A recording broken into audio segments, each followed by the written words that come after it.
Welcome to a ride on the outside. MMA is full of people on the inside, but what about the ones that watch from beyond? Welcome to the MMA Outsiders with Tom Albano and Zayd Bando on the Empty the Bench Podcast Network.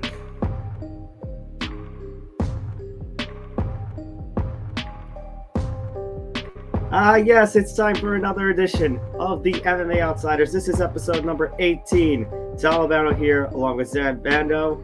And as you can see, we actually have a guest with us. We actually have two guests with us this week. We do have Adam Martin joining us in just a little bit. But right now, I want to take this time to introduce everybody to Zayd Hussein, a sports journalist over at props.com and talk host at WCRX 88.1 FM.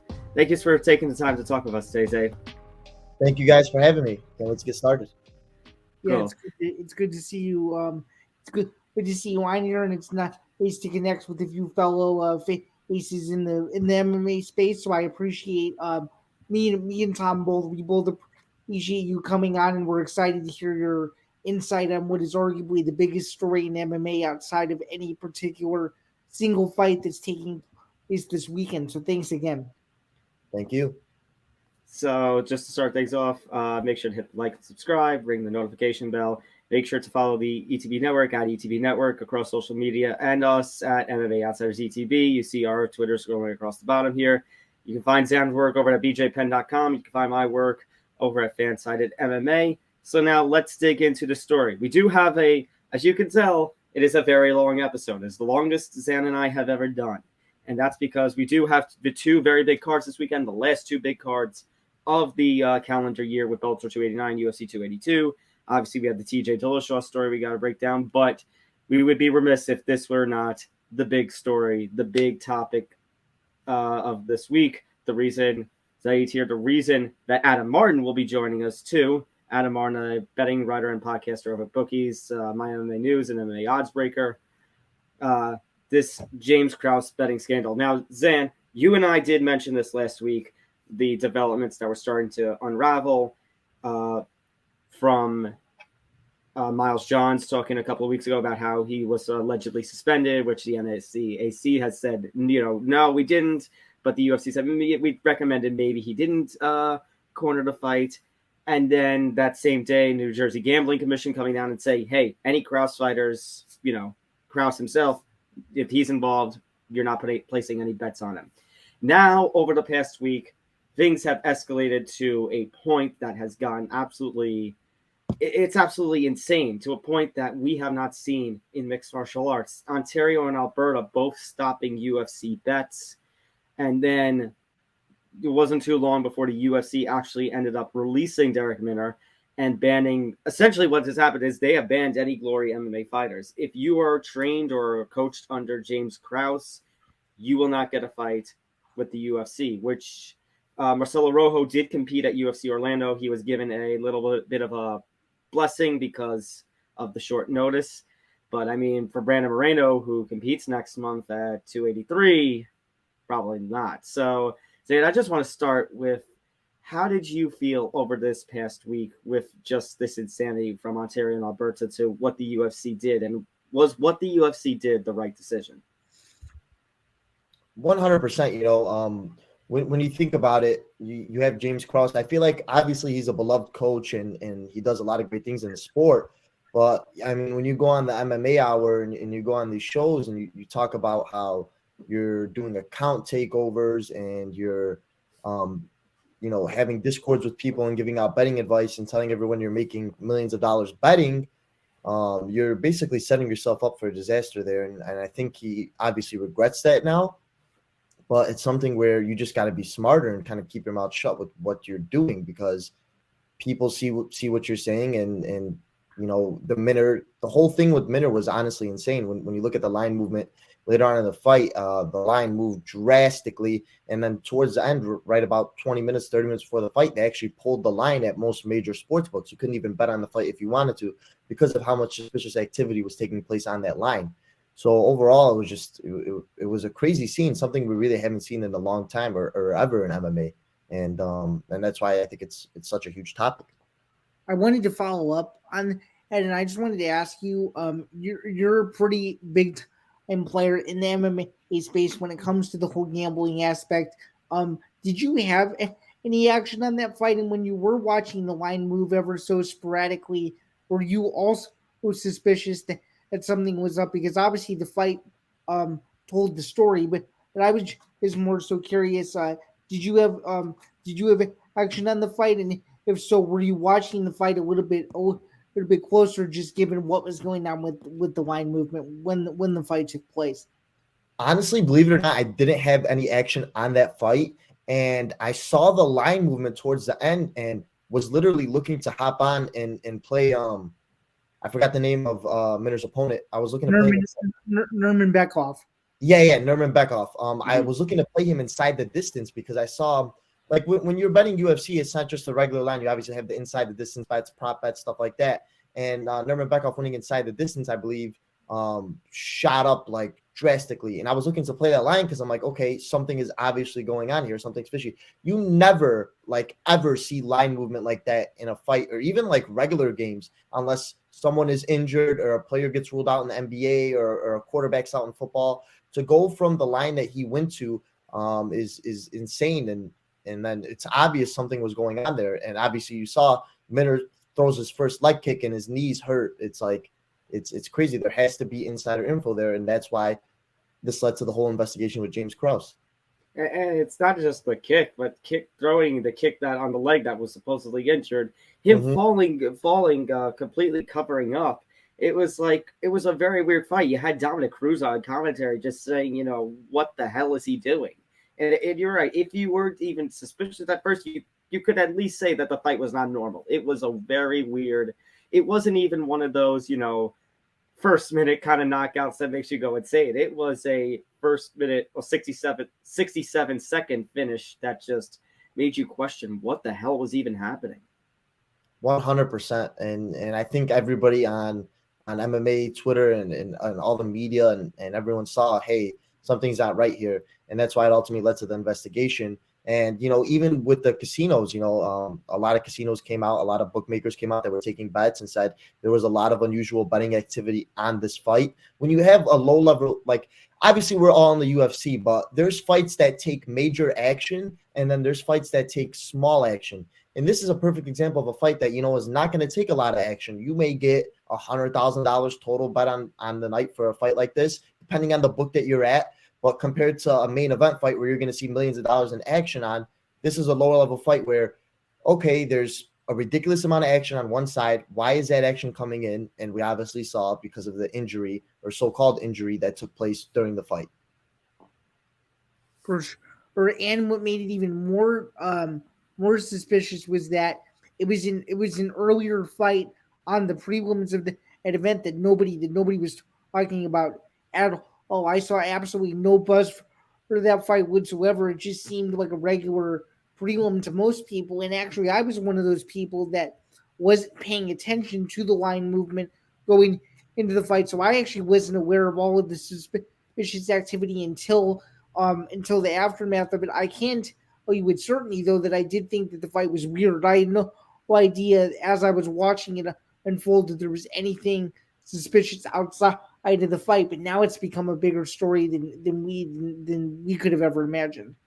And I think it has to do with obviously, I mean, integrity is one of the biggest things, but when fighters are getting paid, especially on like a lower spot like that, like, okay, Minner's probably making, if everything goes right, 50 to 60,000. And if the people people are going to say no, but this is true where like, okay, right now it's legalized everywhere. You can gamble just about anywhere and get money down.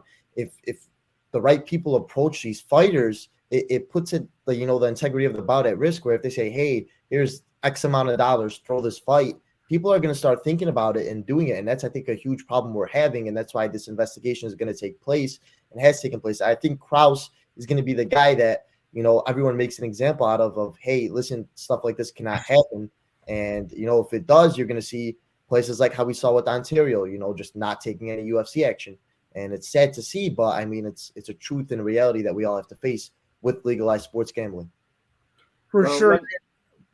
For sure. I actually had another follow-up question too. Like with all of these bans that are currently taking place, I don't know if you noticed, but without being able to bet on the UFC in those territories, you were legally able to bet on one championship and that sort of thing as well. Do you think that some of these other promotions are going to start taking into your looks at like what the heck is going on in terms of it's the scandal at large? Because I feel like every major MMA promotion at some point is going to have to address this and figure out what they want to do collectively as an organization.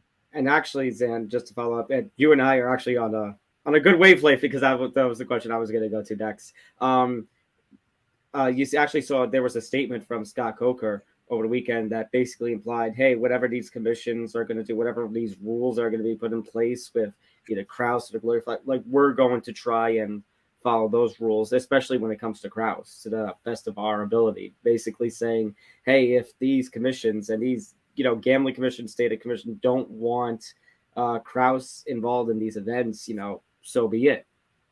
Yeah, and I think, to answer your guys' question, the standard's going to be set with what happens with Krause, and the ultimate ruling is with Krause in the UFC. So if they say, hey, you know what, we found that there was some stuff going on, Krause is banned, can no longer associate yourself with him for fights, and you can't train with him, then that's going to be the standard. Until you, if there's other people out there, you really can't do nothing until you catch them in the act of it. So I think, as far as James Krause is concerned, whatever happens with him and whatever happens with the UFC and the rulings with the commissions and all of that, overall, the sentence, it's going to be set in stone based on what happens with him. Let me ask you, just going off of that and talking about other promotions. So the thing that has been constantly been repeated, whether it's through Bronstetter, whether it's through Ariel Helwani, I even threw a little editorial on Fansided. The common thread that seems to be going along, and Adam Martin does make mention of this, spoiler alert, when I throw it to our little interview piece with him, is this is not the end. This is just the beginning. And the questions of how deep does this go? So let me ask you then, how deep does this go? How deep do you think that this, does this go past James Krause? Because Eric Maragan mentioned the Dillashaw fight in Abu Dhabi, that basically, he fought with an injury. Could something have been there? It's like now we're starting to get that journalist question of, okay, where is this leading to? Yeah, for sure. And I think the thing with Dillashaw, why nobody really suspected anything and it was really kept in house, is because, the line movement stayed relatively on point the whole leading up to the whole fight. There wasn't crazy line movement. I think Dillashaw was sitting at around plus 160 the whole fight. Entered the octagon, didn't really see no crazy line movement before then. So something that really you can't say, because betting activity that was unusual did not take place on that fight. So I think it goes deeper than a lot of people realize, but I think it's obviously hard to prove. How are you going to be able to prove that other people besides James Krause are involved? So this is something overall that's just gonna end with James Krause, even though there probably is some deeper meaning and other people related to it. Yeah, James Krause, and the disciplinary action is going to take place with Krause and Minner overall if something's going to happen.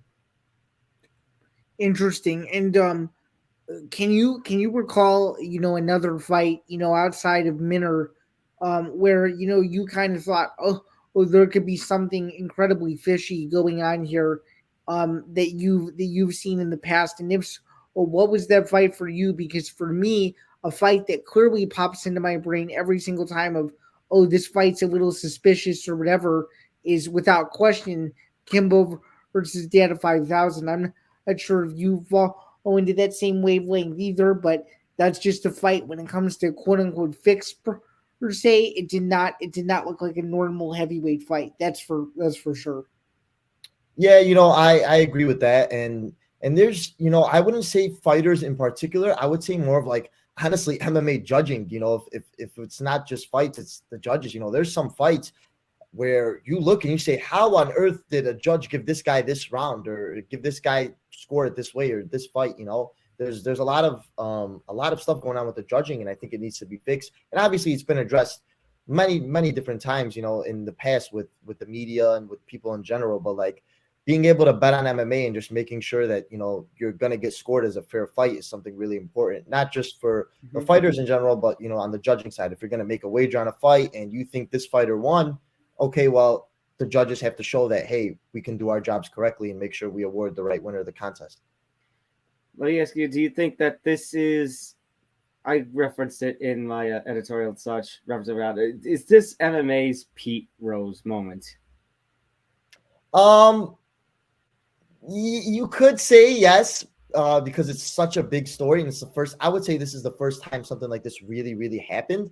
So you could say yeah, just because of Krause. Like okay, you would suspect James Krause of this if he didn't go on the MMA Hour and go on all these sites and have these discords and start talking about it. Nobody would think. Probably no one. No, yeah, no. And if you look at it, okay, if he doesn't go on the MMA Hour and he doesn't have his Discord and he's not talking to a bunch of people telling, hey, let me take over your account to make bets, and hey, I'm making more money betting than I am coaching, this is all going to be swept under the rug. Nobody's going to think anything of it, and it's just going to keep going business as usual. And, now that he kind of, blew it all up on himself, there's nothing else really that can be set and done. I mean, there's no question that the only person to blame here in this whole incident is James Krause and James Krause only, and that's the part that's so ironic about it is that no one else, well, I guess outside of his fighters, has publicly come out and backed him and said, oh yeah, we did this together, or something like that. He's been the guy pretty much in on it, so to speak, ever since well, however, but more specifically, ever since that Discord was ultimately created. And now it's interesting just to see him wipe his social media and try to keep his reputation kind of wiped, because he doesn't know what's going to happen. And I'm sure you guys know this. He's been inactive on Twitter for over 2 months, and now that all this stuff is going down. And it's interesting to see that really he hasn't come out and has publicly said that he made a really horrible mistake and he affected a lot of people. It's going to be interesting to see what the fallout really is from this whole situation. Which leads me to a question. Sorry, Zayn. Leads me to a question about should James Krause ever see an MMA cage ever again? Because I know some people say no, because now obviously fighter, he's retired, but coach, Glory MMA has been really kicking it to the point where James Krause could be considered a coach of the year for 2022. Obviously, after all this, that's far from ever happening. But here's the thing: if James Krause, I know we talk about maybe it runs deeper, but James Krause is probably going to be the sacrificial lamb, the scapegoat. That basically he may end up getting banned by these commissions. I don't know what you think, but I think that personally, if he probably won't, he probably will get banned, at least by some commission, not all of them. And just at that point, there's nobody to blame, like you said, Zan, but himself. Mm-hmm. Yeah, and I think as like you hit it on the head, like the sacrificial lamb of basically this whole thing. But obviously everyone's entitled to due process. So we have to just see, what the full investigation, results are. And then we could go from there on, hey, if you should see an MMA cage again, they may do this full investigation and shockingly, James Krause has nothing to do with it. And he wasn't a part of the activity in lining his pockets. So everyone's entitled to due process at the end of the day. And we just have to await the result and whatever comes with that result. Obviously, if he was guilty, he probably will never step foot in the octagon again. So, we'll wait and see. If for whatever reason James Krause is found not guilty, do you think that the UFC will reinstate the fighters that they're now saying, oh, you're banned if you're ever associated with him? Or do you think that even if the investigation goes in favor of Krause, that the UFC will say, no, we want to err on the side of caution and we don't want or the MMA fighters associated with the biggest MMA promotion in the world? I think if he's found not guilty and nothing is wrong, and I think overall that you have to let the fighters fight and do everything, if there's a whole investigation done and they found nothing wrong, I don't see why not. I don't see why you don't let the fighters, train with James Krause and let James Krause coach. Obviously, if there's a whole investigation and yeah, like I said, if there's nothing wrong, I think you let it go back to business as usual.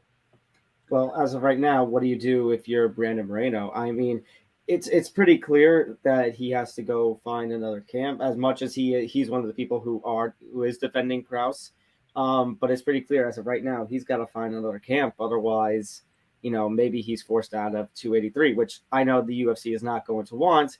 But there, as far as doing this on short notice, that there's only a month and a half out till the fight.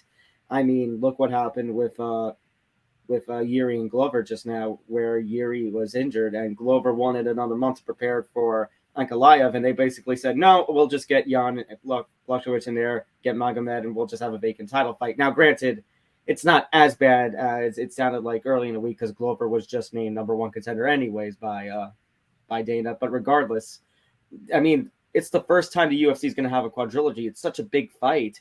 It's such an exciting fight between two exciting fighters who have put on 3 great fights already that, isn't this kind of damaging for what the UFC wants to, accomplish? As much as I think, yeah, you got to get Krause out of here for now. Yeah, 100%. And, I think the beauty of MMA is right now, it's so big and it's getting bigger and bigger. He's going to have a lot of options of who he chooses to finish out his camp with. And I think he'll find that right option. Overall, it is a blow, obviously, because he's been training with this team and with Krause, and it does have an effect on the fight overall. But I think that there's so many great coaches and there's so many people that he'll be headed into the right direction as, a big of a fight that this is, and he'll be able to get the proper training and proper coaching for this fight. So I think overall it is a small problem, but not as big as everyone thinks. Kind of piggybacking off of Tom's question, I'm just kind of curious for you too. And that is, depending on where Moreno decides to go train. I mean, we started this conversation with gambling lines, based on where he goes, which that's going to come out as public information, is going to sway the betting line and wait one way or another. And if so, how do you see that playing out as the fight draws clearer and the lines eventually close? Yeah, I think right now this line is literally a dead even pick 'em. I think I saw it at -110 on both sides. I believe it's still around that. Overall, I know like camps are a big deal when it comes to most fights, but these are two fighters that have fought each other 3 times in the past, and they have a lot of minutes with each other in the octagon. So it's like, okay, both these fighters know each other really well. I don't think it's going to come down to if there's, a different change in the game plan, because they know what each other offers. They know their skill sets. They know what they have to do to go out there and win. And I think it's not going to sway the lines that much. I think we see this fight close as a pick 'em, or maybe one side being -120, -125 max. I think this is a dead even fight, and we've seen in the past how good these fights have been, and that's why we're doing it for the 4th time, which is, I believe, is the first time in UFC history. For sure. And I guess my personal final question to you regarding this whole thing is, as someone who's been in the gambling space for a little bit now, is this whole incident going to I guess not hinder your ability to pick, but now are you gonna be a little bit more careful, knowing that now that this has happened and it's no longer business as usual, I guess you could say, not necessarily an odds maker, but you, the person making your own personal plays, are you gonna do anything differently now that this whole situation has come to light? And do you think that in any way do you think that this will be swept under the rug in any sort of way in the future, or do you think this is going to be a consistent black eye on the sport, at least for a little while? And if so, why? I think this will brush past. Overall, I think it's going to be something that's swept under the rug. I don't think we will have more problems like this in the future. Obviously, people will see what happened with Krause, and whatever the full outcome is, we'll go from there. But overall, I think it's business as usual for most bettors. Obviously, when something like that happens with the line movement, everyone's going to take into account and, maybe either stay away from the fight or jump on the line movement of, hey, why did this go from -200 to -400, and jump on that side. But for me, it's just business as usual. I think finding the right spots. The most important thing like that I look for when betting is finding a fighter's path to victory, and then really betting on what that path is. So like instead of taking a straight up line, being able to take a fighter where, hey, this guy's only path to victory is going to be to take you down and submit you. He's not going to do it on the feet. You're going to bet submission, or you're going to bet whatever his rightful path to victory is. And I think just being able to find that and being able to bet on that is where you'll have huge advantages in MMA betting. Well, no, go ahead, Zayn. Go ahead. No, I was just saying. Well said, and I guess my final question for you is there anything else that you'd like to add to this conversation that people should know, or anything else you'd like to plug before we get out of here? Yeah, you guys can follow me at Zayd Hussein, Zayd_Hussein on Twitter, on Instagram, and I post my picks. I'll be having a prop article on props.com for UFC 282 covering my best bets. Just to throw you guys something that I've seen that stuck out to me is Koslow plus 700 by submission. He took this fight against Simon, who is Dana White Contender Series alumni. He took this fight on very short notice. His main path to victory here is getting a takedown and submission.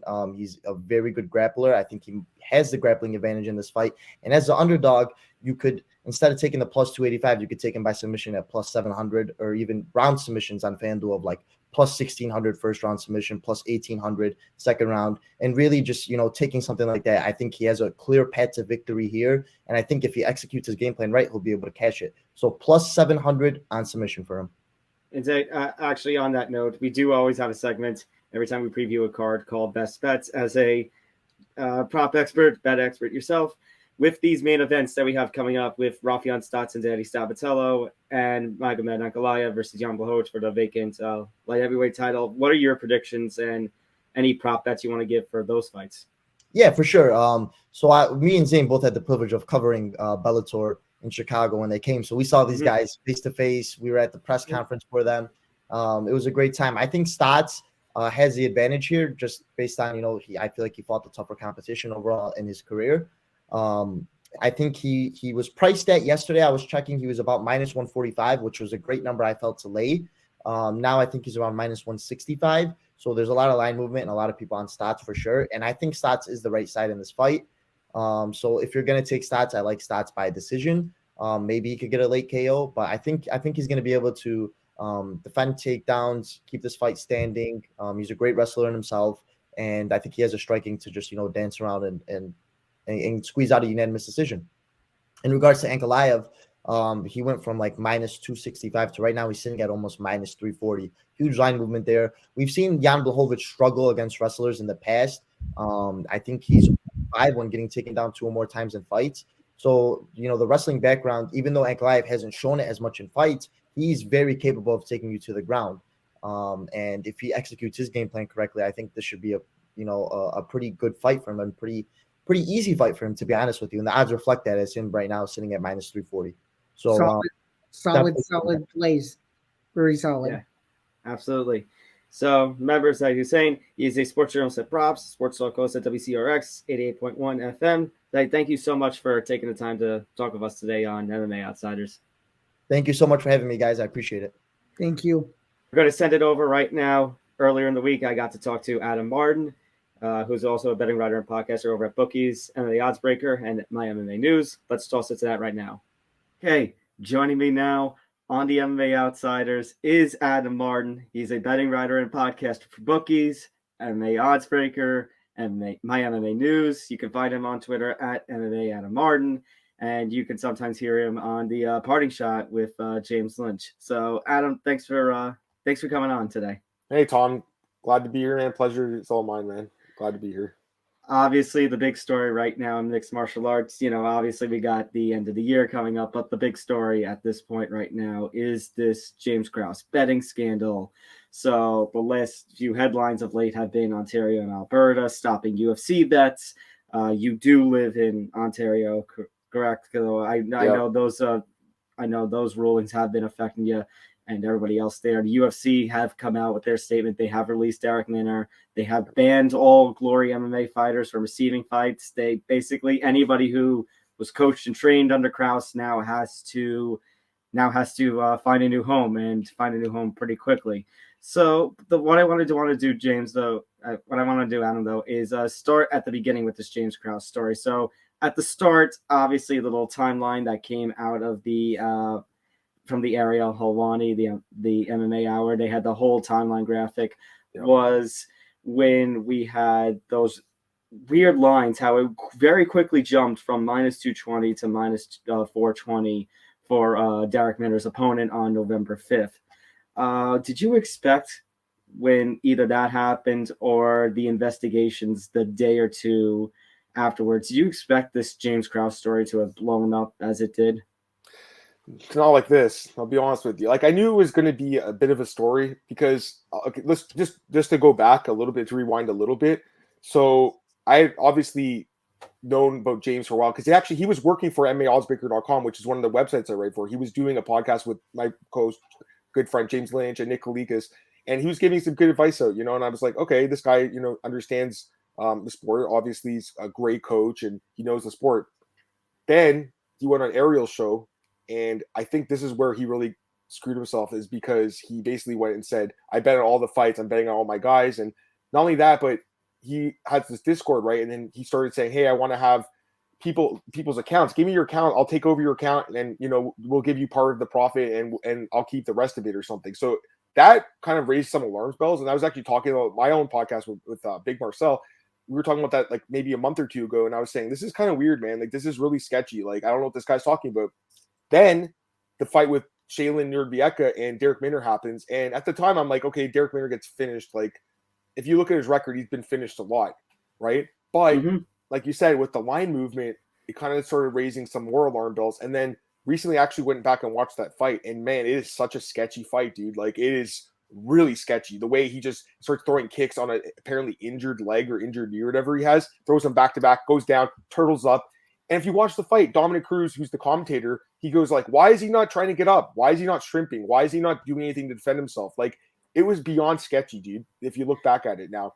And now it makes sense, right? With the line movement, with the under 2.5 rounds. It wasn't just the money line.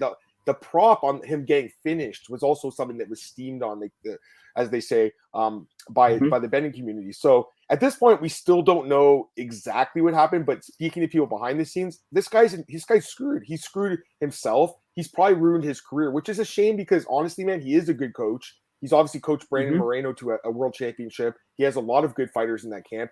But you know what, Don? This is not the first time someone in life has greed's taken over and really harmed them. I think this guy just wanted it all. He's been obviously doing really well as a coach. I know he's got some real estate stuff going on, all that stuff. But once allegedly, I can't say it at this point because we don't know for sure. It sure seems like that fight was a fixed fight. Let's be honest, okay?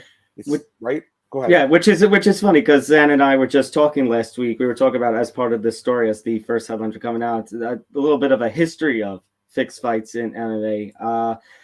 We remember we constantly bring this up, but like 4 or 5 years ago, and I think it was 2017, the Taehu Bang ended up getting jail time for a fight that was supposed to be fixed, and then the UFC actually got a win of it. It was anyways. No, you're not doing that. We talked about like the Pride Championship, how there were some fights that were a little sketchy, including one of Mark Coleman's early submission losses, where he basically implied, they promised me another fight, and I'll leave it at that. And then I know Ryzen had in one of their early cards, there was a fight that had a little people scratching their heads. I think it's just a little bit bigger now because this is the first time we've had something like this in which we have a time where the MMA community, let alone just entire sports community, because this stretches to baseball, football, everything else, how the sports we have now embraced gambling. And we see, as one of my co-hosts on Empty the Bench says, these sports companies and these sports leagues are in bed with these gambling companies, including the DraftKings, FanDuel, and all that. Yeah, no, they are. And that's the thing. Like, it's so big now, right? Because obviously it was legalized in the States a few years ago. And even up here in Ontario, it was legalized this year, although obviously we've had offshore betting for a long time, same in the States. But you're right. It's just so big now, right? That's the thing. So for years, like, from what I was told, I mean, I remember asking Dana White in 2013. It's been a long time, but during the Gustafsson Jones card, he used to do these, I don't know if he does it anymore, but he used to do media scrums with the media. I haven't been to a UFC event covering in a while, but like almost 10 years ago, I remember asking Dana, like, are you okay with fighters betting on themselves? And he said, yeah, that's fine. I have no problem with them betting on themselves. And even recently, I remember there's a guy in Contender Series, Dennis Bazukia. He posted, he bet 5,000 on himself to win. I think it was 2,500 on his Contender Series fight. So it's not like fighters themselves betting on themselves is something that hasn't gone on. But like you said, it's just so big now that if you look at other sports leagues, it's just kind of weird, man. Like I'll give you an example. Like, look at football, okay? Bill Belichick. Imagine Bill Belichick had a podcast where he's talking about which teams to bet on this weekend. Like, it's so crazy, right? And like the crazy thing is, Tom, like for like the last, I want to say 6 months to a year, I don't know how long James is doing the podcast for, no one batted an eye about it. Even when he went on Ariel's show and was spilling the beans about it, no one really cared. But I think that, like you said, because of all the sponsorships with like DraftKings and like all these other big sports companies, like it became such a big story. And then when this whole line movement thing came out, and now the investigation, like, even a few weeks ago, Dana White was like, "Oh, there's no like, there's." Dana White had that. I think it was in New York at UFC 281. Yeah, it was the pre-fight week, right? Like I think Aaron Bronstetter was going to ask him. He's like, "Hey, have you heard about this?" He's like, "Oh, there's nothing going on. Like James didn't do anything." I think that's what he said, something like that. Like there's no proof that James did anything wrong. Then like 2 weeks later, Tom. Or I think it was actually that same week, they were like, hey, UFC coaches can't bet on the fight, or fighters even can't bet on the fights anymore. Because again, for years, I think that was the next week, because that was right over near here in New Jersey, where basically they said, any fights involving this guy, no, you can't bet. Yeah, and that happened to you guys. So when that happened, I was like, okay, damn, that sucks for these guys in New Jersey that are betting on the fights, because they can't bet on like Moreno and David Onama and some of these other guys that are good fighters, right? Like Manny Martinez. There's a few guys. When I woke up I think it was last Wednesday or Thursday now. It's almost a week ago. Yeah. When I woke up that day, I didn't expect to get a notification saying, hey, UFC's betting's been banned in Ontario. It's that's where, for me personally, it's affected me, right? Because and you got the thing up on the screen here. Yeah, I was right about to ask you that question. Absolutely, because the thing is, like, I have a full-time job, so it's not like I'm not struggling to pay the bills, but that's something that I do on the side to make a little bit extra money, right? And that's taken away from us now. Again, there are other options. I get it, guys. You can go offshore and stuff, but like I prefer, honestly, using the regulated sites because I just feel like it's easier. And again, I've talked about this on my own podcast. Like I can get money out from DraftKings to my bank account in like 5 minutes. Some of these offshore betting accounts in the past, when I've used them, like it's they give you the runaround. Like they'll be like, oh, you can only take out a certain amount of money at this point. You can't take it all out. So it's kind of affected me now, and that's why I've been pretty vocally upset about it on social media. And I'm not the only one. I mean, there's a lot of other people now. Like you said, Alberta also. Like I said, there's people that I'm lucky that I don't have to do it full time. But like there are people that are bettors full time. That's their job. UFC handicapper full time job. Like that's a stressful job. It's a hard job. I mean, good luck if you can do it. But like now their livelihoods are affected because of this. Basically, what this guy did. So it's just been a crazy couple of weeks. And in my opinion, it's probably far from over. You're probably going to see in the coming days, like more places come out and say, hey, either on Krause fighter fights, or on just UFC fights, maybe even just MMA fights in general. Yeah. That's my fear. How much this is going to stretch over to the Bellator, to One Championship, to PFL now. Yeah, you're not wrong about that. So like, it's crazy, right? Because actually PFL a few months ago, they had a card that was pre-taped, and there was a controversy there. I think it was in April, I want to say now. There was a controversy there where the card was pre-taped and people to steam the lines. Again, the line movement was crazy. And I think DraftKings took down their odds for like maybe a few events. They're like, we're not offering them. Eventually they came back. That's what I'm hoping here, Tom, is that once things are like, once they settle down, once they get under control, they're able to basically undo the ban, I guess, if that makes sense.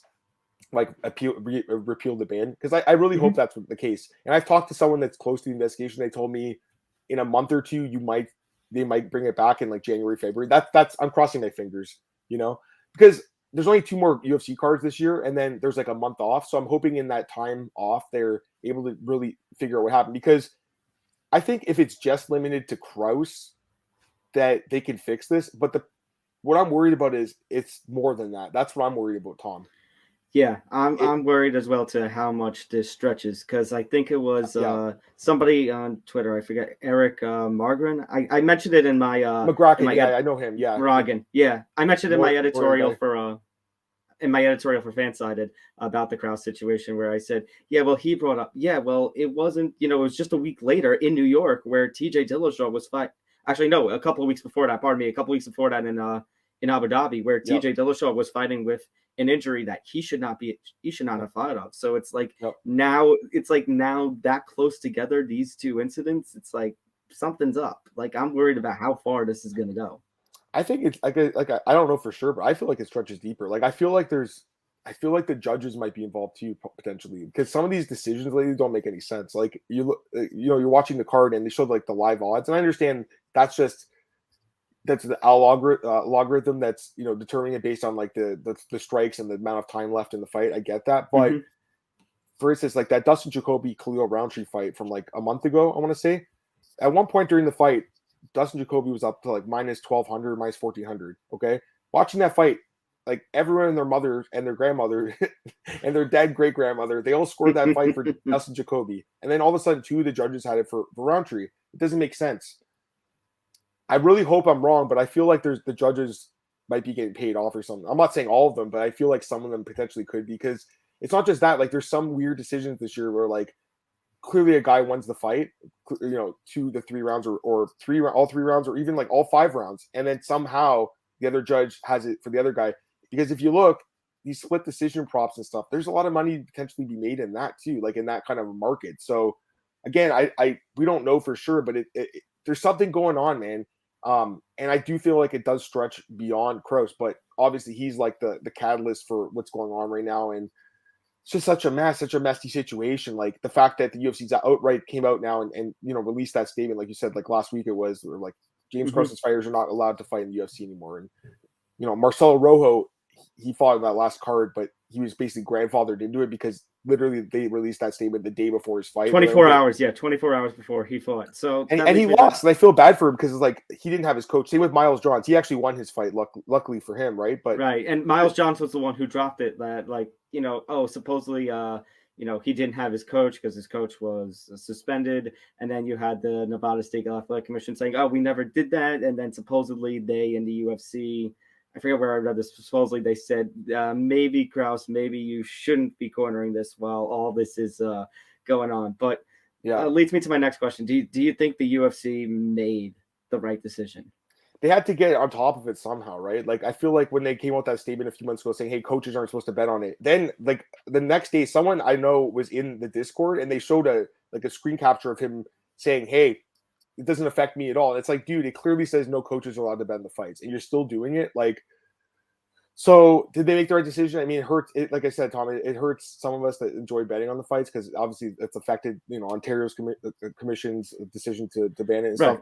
But it makes sense. Like, I don't think the UFC. I'm not blaming the UFC for this. I'm not even pissed. Like, people over here are like up in arms to Premier Doug Ford here in Ontario. Like, I don't think it's his fault. I don't think it's the Ontario. I think it's the Gaming and Alcohol Commission. Yeah. I don't think it's their fault. They want it to be on a level playing field, which I think is a good thing to have, right? You don't want to have insider trading, and that's basically what the crux of this is. Like, he knew about an injury because his fighter was injured, and it sure seems like, Tom, again, I have to say the word alleged because he hasn't been guilty. Oh, absolutely. I absolutely. From a journalist perspective, I know. Yeah, 100%, right? But the whole thing with the line movement, his fighter getting finished like that, and just all the messages that we've seen from the Discord channel, like it sure seems like he tipped off some. I don't know if it was all of his Discord patrons or some of the bigger bettors, but clearly someone was tipped off. And hey, we have to bet against our guy, and that's messed up, man. Betting it's absolutely messed up. Like just those words coming out of my mouth that you have to bet against your guy. Like, that's horrible.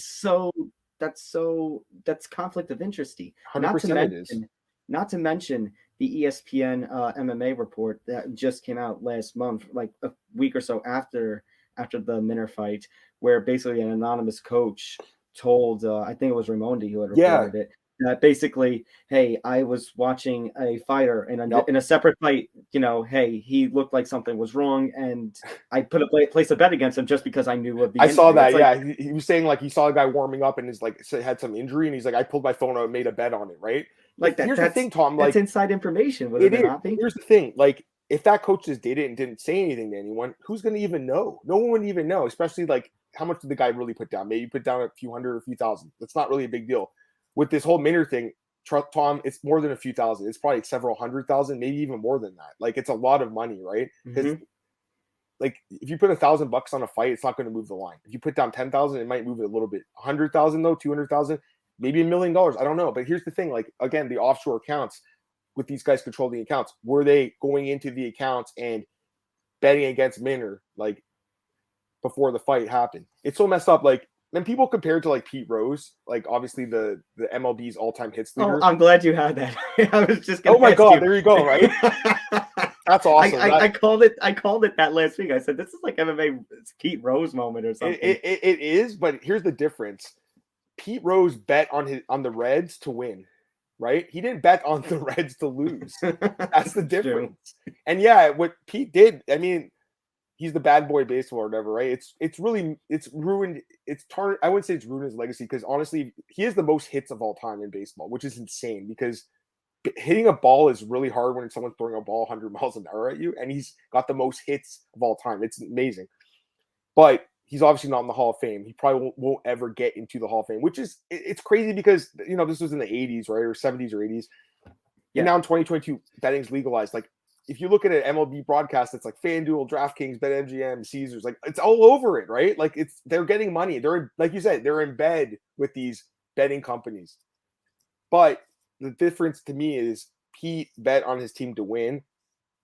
It looks like James, again, allegedly, it looks like bet against his guy to lose. That's just so messed up. And could also compare it to Calvin Ridley. What happened this season with the NFL? See, I think Calvin bet on like I think he made like some. It's crazy too. The thing about Calvin Ridley is he's a millionaire. Like he didn't even need the money that bad. Like Pete Rose in the 80s. Like I mean, I'm sure he did really well, but like you look at these athletes now, like they're millionaires. Like and Calvin's on the Jaguars now. He's going to get a huge contract next year or whatever. Anyways, but he didn't bet on the Falcons to lose. The Atlanta Falcons, that was his team last year. He didn't bet on them to lose. He was I think he bet on them to win, or it was some other teams he parlayed. It's still messed up. Like it's still basically like Tom. Like he could have bet on the NBA or the NHL. He didn't, or he could bet on the UFC.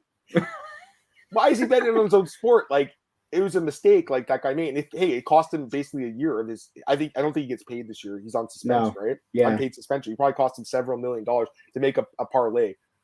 But again, I don't think he bet against the Falcons. Like that's the problem here is that if you're betting against your own guy, I mean that's really messed up. So what I've heard about Minner is like he's kind of been caught in an awkward spot, like where he was given like bad advice, and they probably told him, hey, like listen, man, you have to fight, you got to make your show money.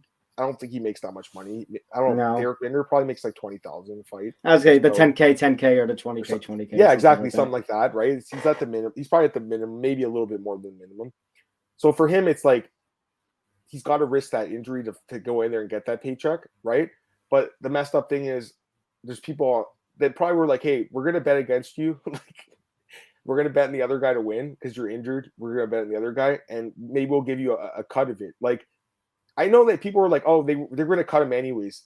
Really though, like, were they going to? Like, he's kind of an exciting fighter that had some good wins in the UFC. He might have stuck around. I understand it though if they did, because 2 and 4, three straight losses, that doesn't ring off really great. I know he can be an exciting fighter, but I would have understood it from that perspective. But yeah, he definitely, I understand what you say. He is kind of caught in the middle here. But what about like the rest of Glory MMA fighters? Because like Rojo, like we said, got grandfathered in because it was short notice. But you bring up Moreno. Moreno's going to be headlining a card next month, and I don't know how much time he's going to have, and I don't know if the UFC is going to give him any mercy, considering the card coming up this weekend. It was supposed to be Yuri versus Glover, and when Glover asked for a little more time, they just simply moved on to 2 other light heavyweight fighters for a vacant championship. I don't know if now, obviously, different circumstances, because this is going to be the first time that the UFC is going to have a quadrilogy, and Moreno and Figueiredo always bring it, but it leaves Moreno in a bad situation. It does. All the guys at the camp, like I mentioned, David Onama, he's a really exciting young fighter. I think there's a lot of good fighters. Miles Johns, we mentioned. That Glory camp was doing great. Like there's another guy recently, Trey Ogden. That's another fight though. I gotta be honest with you, man. That's another sketchy fight. You know, he won as a plus 400 underdog as this guy Daniel Zellhuber, who's like an amazing prospect. And if you watch that fight, I'm watching it. I remember watching it, and I'm like, how is this guy not throwing any strikes? It didn't make sense. I'm almost wondering if like did they pay off Zellhuber? Like I'm wondering if that possibly. I hate now. I want to go rewatch that fight. You got to rewatch it, man, because it doesn't make sense now that I think back about it. Like it's just such a weird ass fight, and James was all over Trey Ogden in his Discord saying bet on Trey Ogden at plus 450. Like I know it's his guy, and he was betting on his guy. I get it, but like if you looked at it on paper, he shouldn't have won that fight. He's like an average fighter that fought like a really good prospect, and the prospect did nothing in the fight. Again, that's speculation on my part, right? But looking back now, it's like, again, the alarm bells are ringing off in my head, Tom. I'm like, what's going on here? Like, so because again, I've talked to some people close to the investigation. They're like, yeah, Krause is a bad guy, but it gets even deeper than like what we know about. Like, there's more stuff going on. So I'm wondering what else. And once they do the investigation, will the public and the media find out about it, or are they going to keep it under sealed lips? I want to know what happened. I want to know what happened as well. Absolutely. I think everyone does. Right? Especially after, this came like a month after the UFC had changed its betting policy to that fighters couldn't bet on any UFC fights, period. I supposedly maybe coaches might have, slipped through. I know the letter of the law was fighters. It didn't say anything about coaches, but you would think maybe coaches would be in that kind of thing because it's the camps, the families, the other fighters themselves. Right. I mean, at first, when this first came down, I thought, okay, actually, this might be kind of fine because one, conflict of interest, which surprise, surprise, and two, we're talking about fighters and betting on themselves.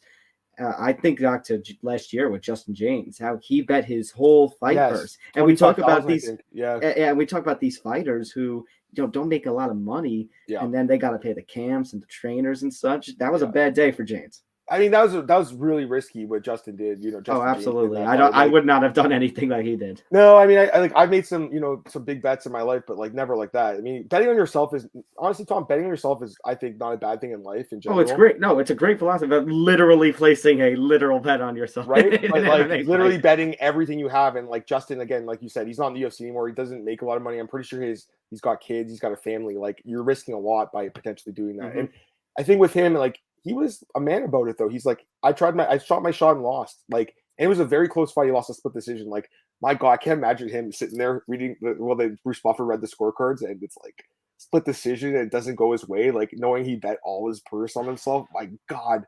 So again, I don't recommend doing that. But I think for years, like again, it was kind of MMA's dirty little secret where like I think fighters did bet on themselves, and I don't really think that's an issue. I think the issue was, again, insider trading, betting against someone in your own camp that you're coaching. That's just beyond messed up. Like, it's really screwed up. And it's funny because there's like the last month or so when this stuff was coming out and there was so much evidence piling against Krause, there were so many Krause apologists on Twitter and social media saying like, nah, he didn't do anything wrong. Like, he's a good dude. He's such a great guy. We still do. I mean, we mentioned Moreno. Moreno put out a thing that said basically free cows. Yeah, he's saying like justice is going to be served or something. Like, dude, like your coach is in really big trouble. Like, I want to say this has gotten to like, a stage past like local law enforcement. I'm pretty sure like the FBI might get like they might be involved already. Like, because it's just too extreme and what they are doing is against the law. And again, when you think you're above the law, you never are, Tom. You never are. It's not worth it, man. It's not worth it. Like, I understand James is making a lot of money. Like, from what I heard, it was $50 a month to be in his Discord, and he had 2,000 members. You could do the math on that. That's a lot of money, dude. That's a lot more than me and you make in a month, Tom. Yeah. So, yeah. So, I mean, this guy was killing it. Think about, and then coaching. And he said on his aerial show, he's like, I don't make anything from coaching. I don't really believe that. I mean, I'm pretty sure these guys are giving him like 10% of their purses, right, to coach them. He's taking, like, I'm not saying he'd make a lot of money from it, but you can still make a living as a coach. Why else would people be coaches just to pass the time? They're making it to like as a living. I mean, the way he worded everything, like it was the 1%, and yeah, I mean, it was kind of the 1% because he was getting a lot of money. He was basically the 1% of he sure was 5%. And then I forget which account it was, but some account brought it up. Oh, I think it's Fight Article that the very next week or 2 weeks later, it was the one after the MSG card. He just coincidentally all his bets that he placed on that card somehow ended up hitting. I don't know I if saw that's that. It true was or like 8-0 not. or something on that card. And like some of them Yeah. were like some long shot props that like no one really would have predicted. I mean, it's weird. It's very strange. Not only that, there's also like a couple of these fights, again, looking back at them, like look at the David Onama fight. David Onama was getting his ass kicked in that fight. Like, I think most corners would have considered stopping that fight, but he's like, get out there, go out there. Like the guy couldn't even stand up anymore. The fight should have been stopped. The fight with Manny Martinez. Remember that clip that was floating around a few weeks ago? It was like last month, I want to say. He's yelling at him in the corner after the second round. Oh, You could tell he put a lot of money on his guy to win that fight. You know, not to lose, but to win that fight. Because he's like, you got to win, man. You got to win. Like, it was clear that he bet on his boy to win. And he ended up winning the split decision, which was good. But that was affecting the way he was coaching his fights too. That's messed up. You know, it shouldn't. Gambling just there's a lot of good about gambling, Tom. Like there is a lot of good about it, but there's also a lot of bad about it too. There's a lot of negative consequences, and one of them is the way you affect relationships with people. Like it's just a messed up situation. It's sad to see how some people will, the risk that they will go to, the lengths that they will go to just to make a bet and make a buck. Yeah. Throw it all the way. Like, I mean, can you see him even coming back from this, like in the sport? The very last one I was going to ask is that basically, should James Krause ever see an MMA cage fighter or coach ever again? And basically, in my editorial fan side, I said, maybe not. Like, no. I understand everybody else is getting, the blunts, but eventually they will come back. But eventually, somebody has to take the fall. Somebody, unfortunately, has to be the sacrificial lamb. And I think it's going to be James Krause. I don't think, well, as far as actually fighting goes, I don't think so, because like they can't have him fight because they would assume he would throw his fight probably, right, at this point.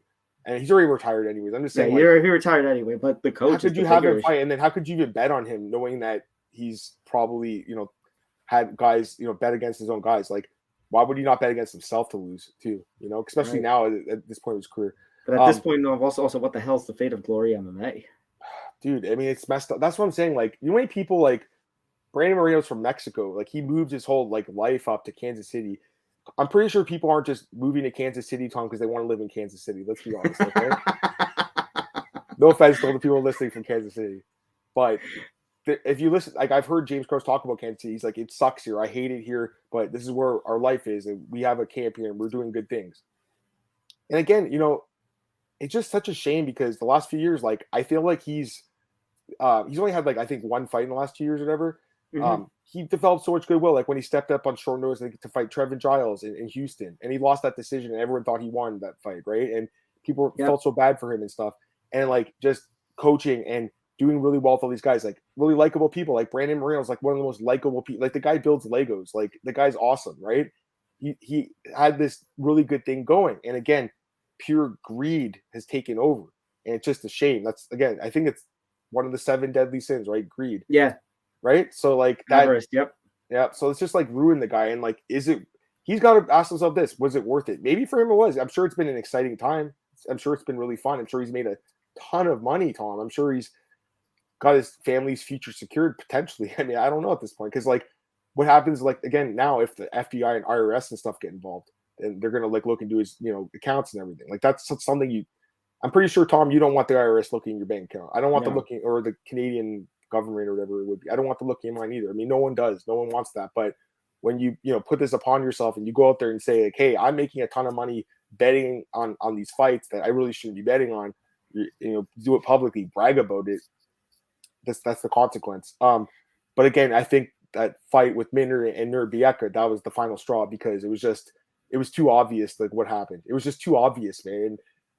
Like you said, Tom, like there probably has been some fixed fights in the UFC looking back at it now. And I feel like some of us maybe have been naive to that. Like you want to believe it's a fair sport 100% of the time, but you're right. Like there's probably been something like that going on here. And again, it doesn't mean just because a guy's injured, he'll lose. Like Francis Ngannou was injured against Cyril Gane. There was also line movement in that fight. He ended up winning that fight, right? So it's not like they'll always lose the fight.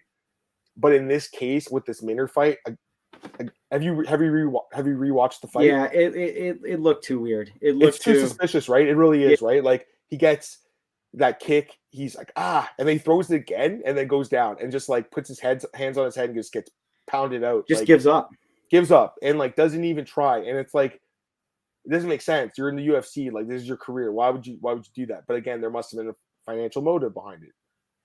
Whole situation is just beyond screwed up, and it's. I'm glad you brought me on here to talk about it. It's just like it's Absolutely. good to talk about like the whole thing. Like it's just I didn't think this would happen in our sport, but I guess I was a little naive to that too. But this is what we get when the sport is so young and it develops with like we said, this is the first time we're experiencing something like this in MMA during a time in which sports, this whole thing is very recent and very new, where we have fully embraced gambling now and legalized it. So unfortunately, this is going to be part of the growing pains.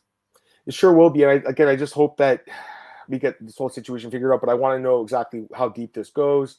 Is it just Krause? Was there other coaches involved? Maybe there's other coaches involved. Was there judges involved? Was there referees involved? Was the UFC involved? I don't know about that. I would kind of doubt that, to be honest with you. But I do feel like it's more than just James. Like they're making an example of him, though. And honestly, it's kind of well deserved based on everything we've heard. Absolutely, I agree. Adam Martin again. Let me throw up the little thing I made for him one more time. If you want to check out his works, the betting writer and podcaster over at Bookies, at MMAOddsBreaker, and my MMA News. You can follow him on Twitter at MMA Adam Martin. Adam, thank you so much for joining us, man. Hey, man, thanks for having me. It's a pleasure.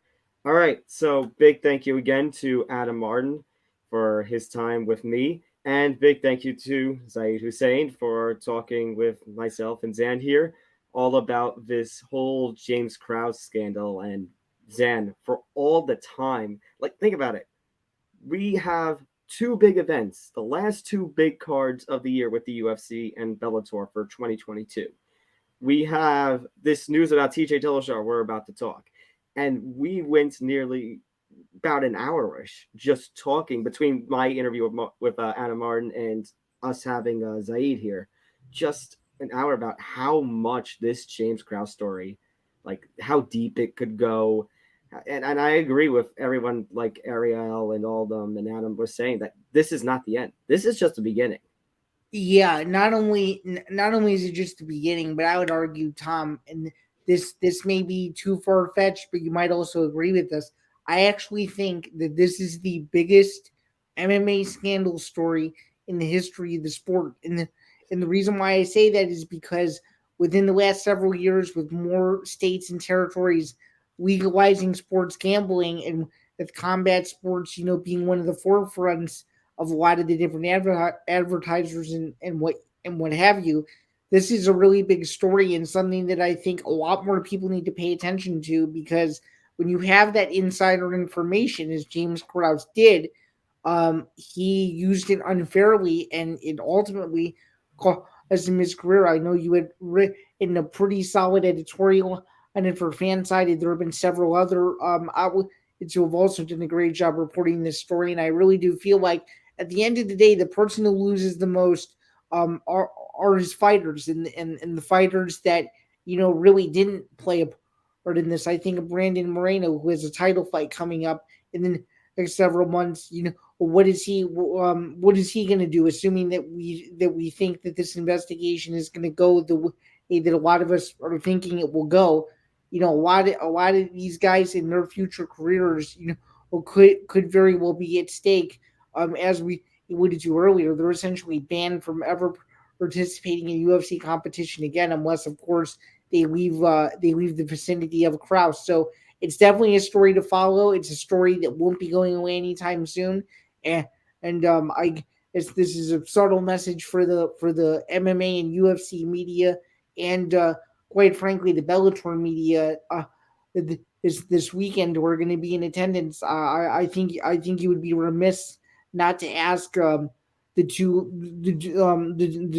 bosses, if you will, what this means for the sport, because I think it's bigger than just UFC 282 and Bellator 289 and coming up this weekend. This is gonna affect the whole sport and sport at large, and it's important that we covered it, and I appreciate their insight as well, because they're just as deep into the fight game as we are. They may be a little bit deeper on the gambling side, but it was very interesting to hear their perspective.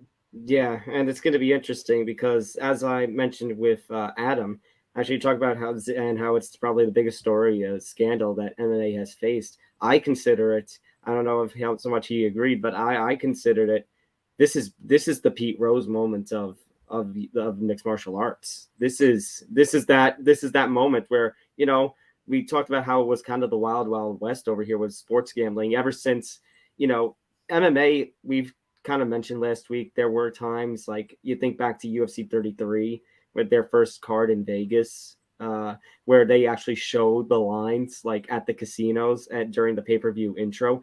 But like, so maybe the mixed martial arts hasn't had too much of a strict stance on gambling like you saw with MLB and the NFL. But now, Sam, like I mentioned with Adam, this is kind of wild west territory, because you have these days sports gambling companies are in bed with all the, not just the promotions like UFC and Bellator, just all the sports leagues in general, Major League Baseball, NFL. Zan, you can't watch a broadcast these days, any sports broadcast or any sports newscast, without seeing a DraftKings commercial, without seeing some form of sports betting commercial. And now, as you mentioned, you know, unfortunately, for as deep as this story could run, James Krause ultimately is going to be the sacrificial lamb here.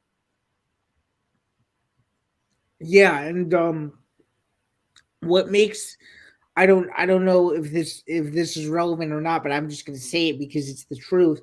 The fact of the matter is that, you know, it's not like James Krause was this, you know, beloved UFC champion that had won a bunch of world titles and had eaten a bunch of big names and, you know, kind of had a great legacy going for him. I think he's more known for his coaching role, and he, you know, he's news now, but based on what happens to him in the future, he could go from being the biggest thing in the sport for all the wrong reasons to being the guy that never was, and ultimately, you know, he's going to be the person to pay the price, assuming that we think that this investigation is going to go the way that it's sort of playing out as it's meant to be.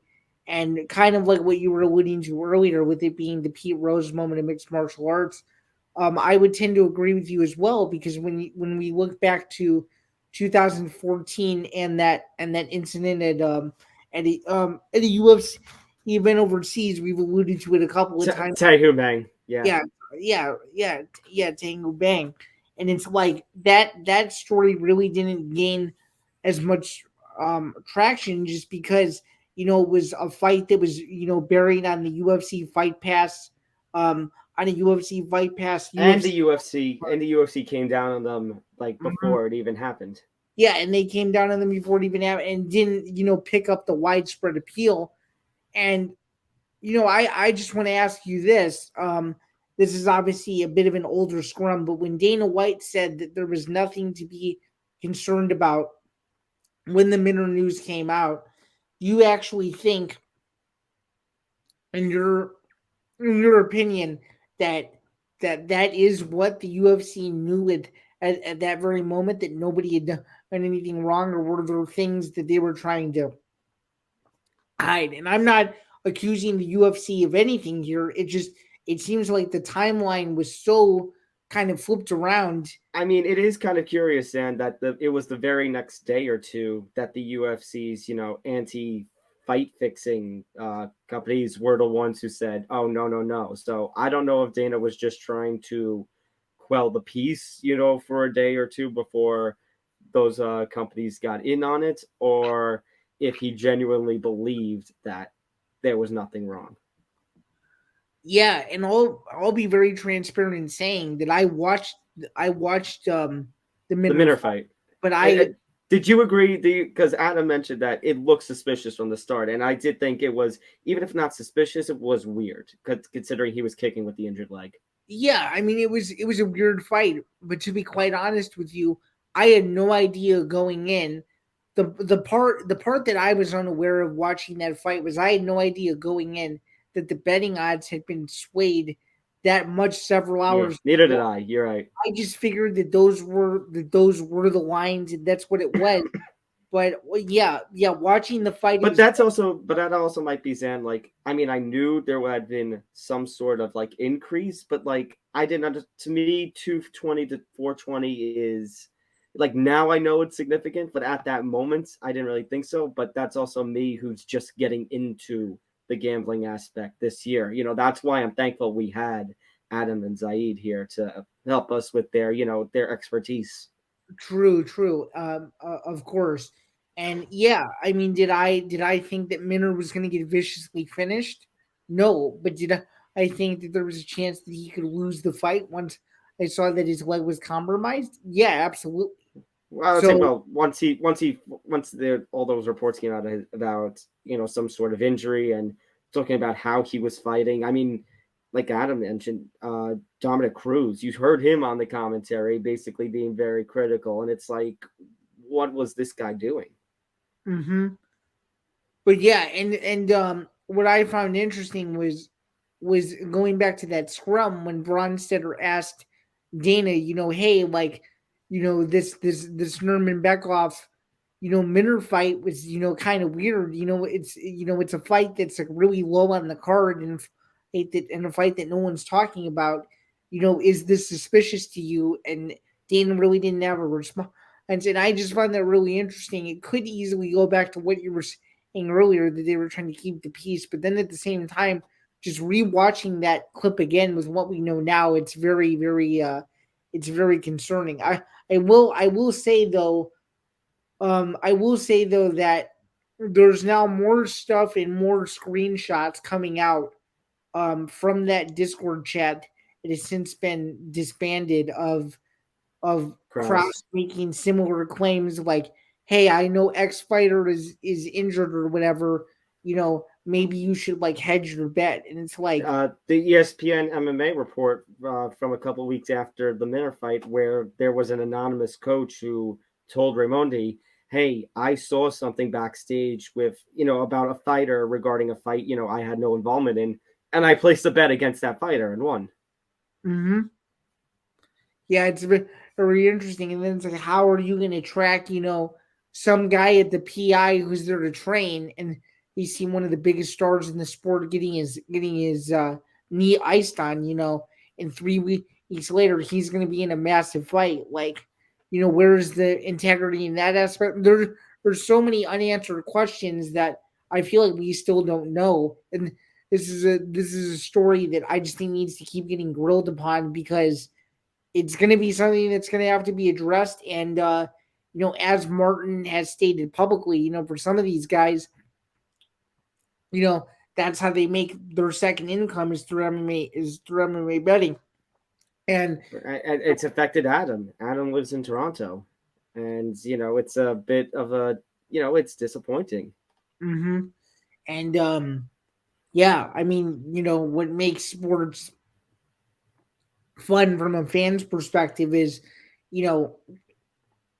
gambling gives you, an extra interest in something that, unless you looked at those odds, perhaps maybe you weren't as interested. But now that you have a stake in something or action on it, you actually have a little bit more to care for it. And now for some people, who do, make a supplemental income on MMA gambling, there's going to be some people that are going to be patiently waiting to see how this goes, because it's a very big part of the sport, and it's a part of that, the UFC tries to push and all that. So again, an interesting story. Glad that we had both of those guys on, and definitely a story that needs to continue to get followed, because as I said in the very beginning of my spiel here, I do think it is the biggest scandal in the history of the sport, and I would be surprised if anything came remotely close to this in the next 5 to 10 years.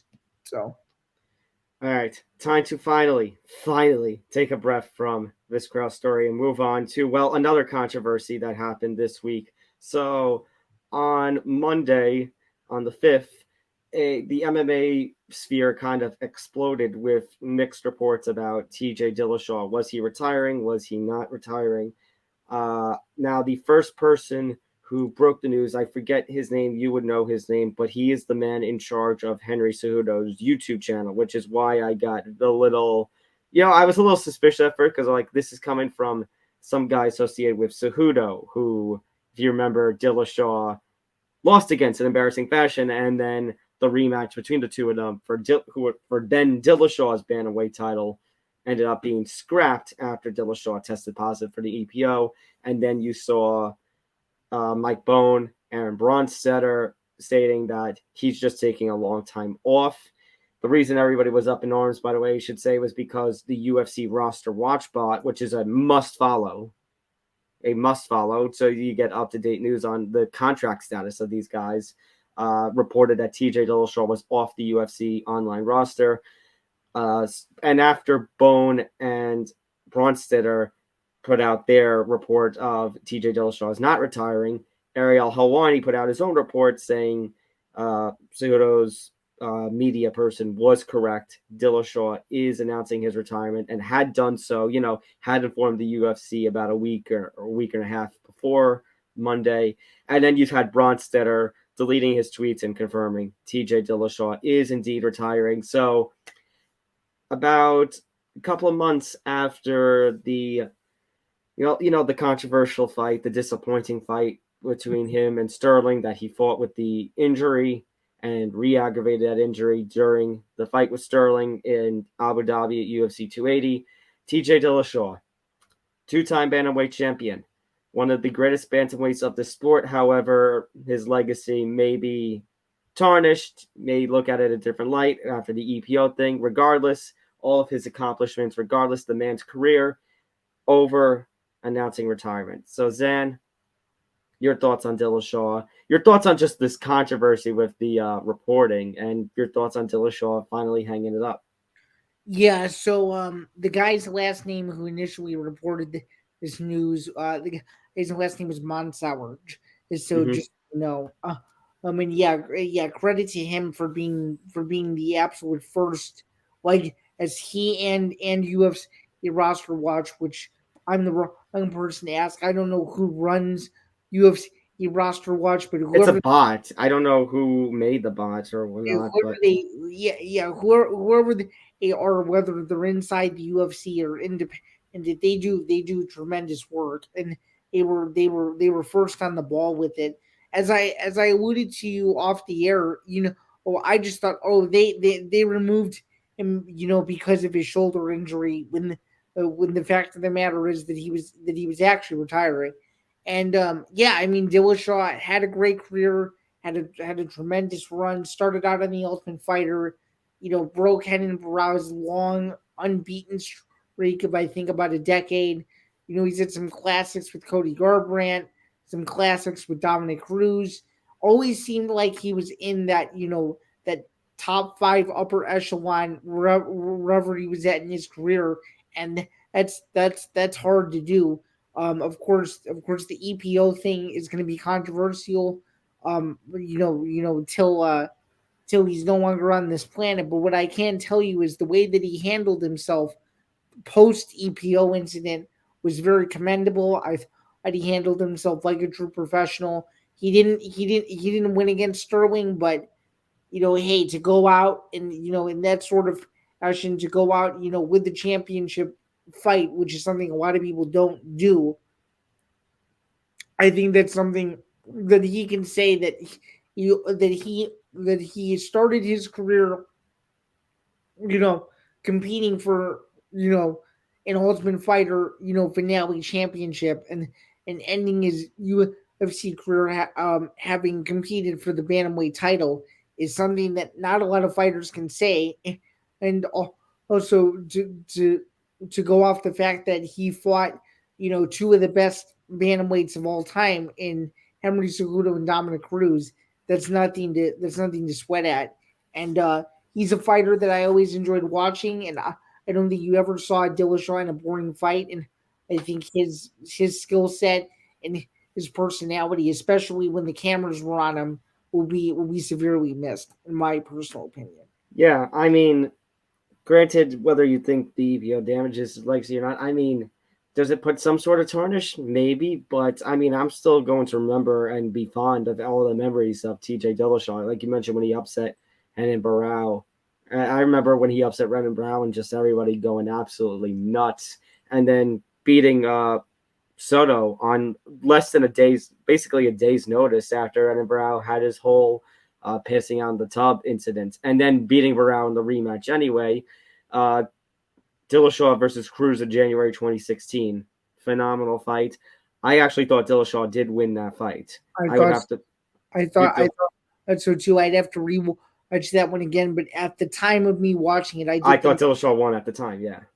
Oh, and something I forgot to mention in my own little critique is that I was at Dillashaw Barrow too, because it was at the United Center. It was a UFC on Fox card, and I have to say there were more Dillashaw fans at the United Center that night than Barrow fans, and they were awarded with a master-like performance because if you recall, he just absolutely dominated that fight from or the post, eventually stopping him late in the fight with a TKO.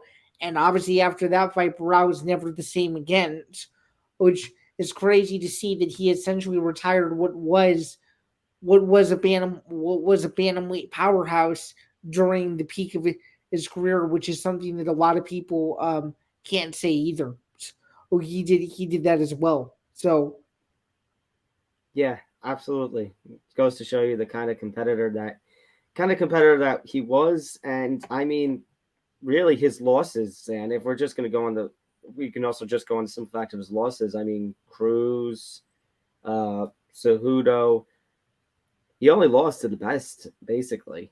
Mm-hmm. He only lost. Not a lot of former champions can claim. Mm-hmm.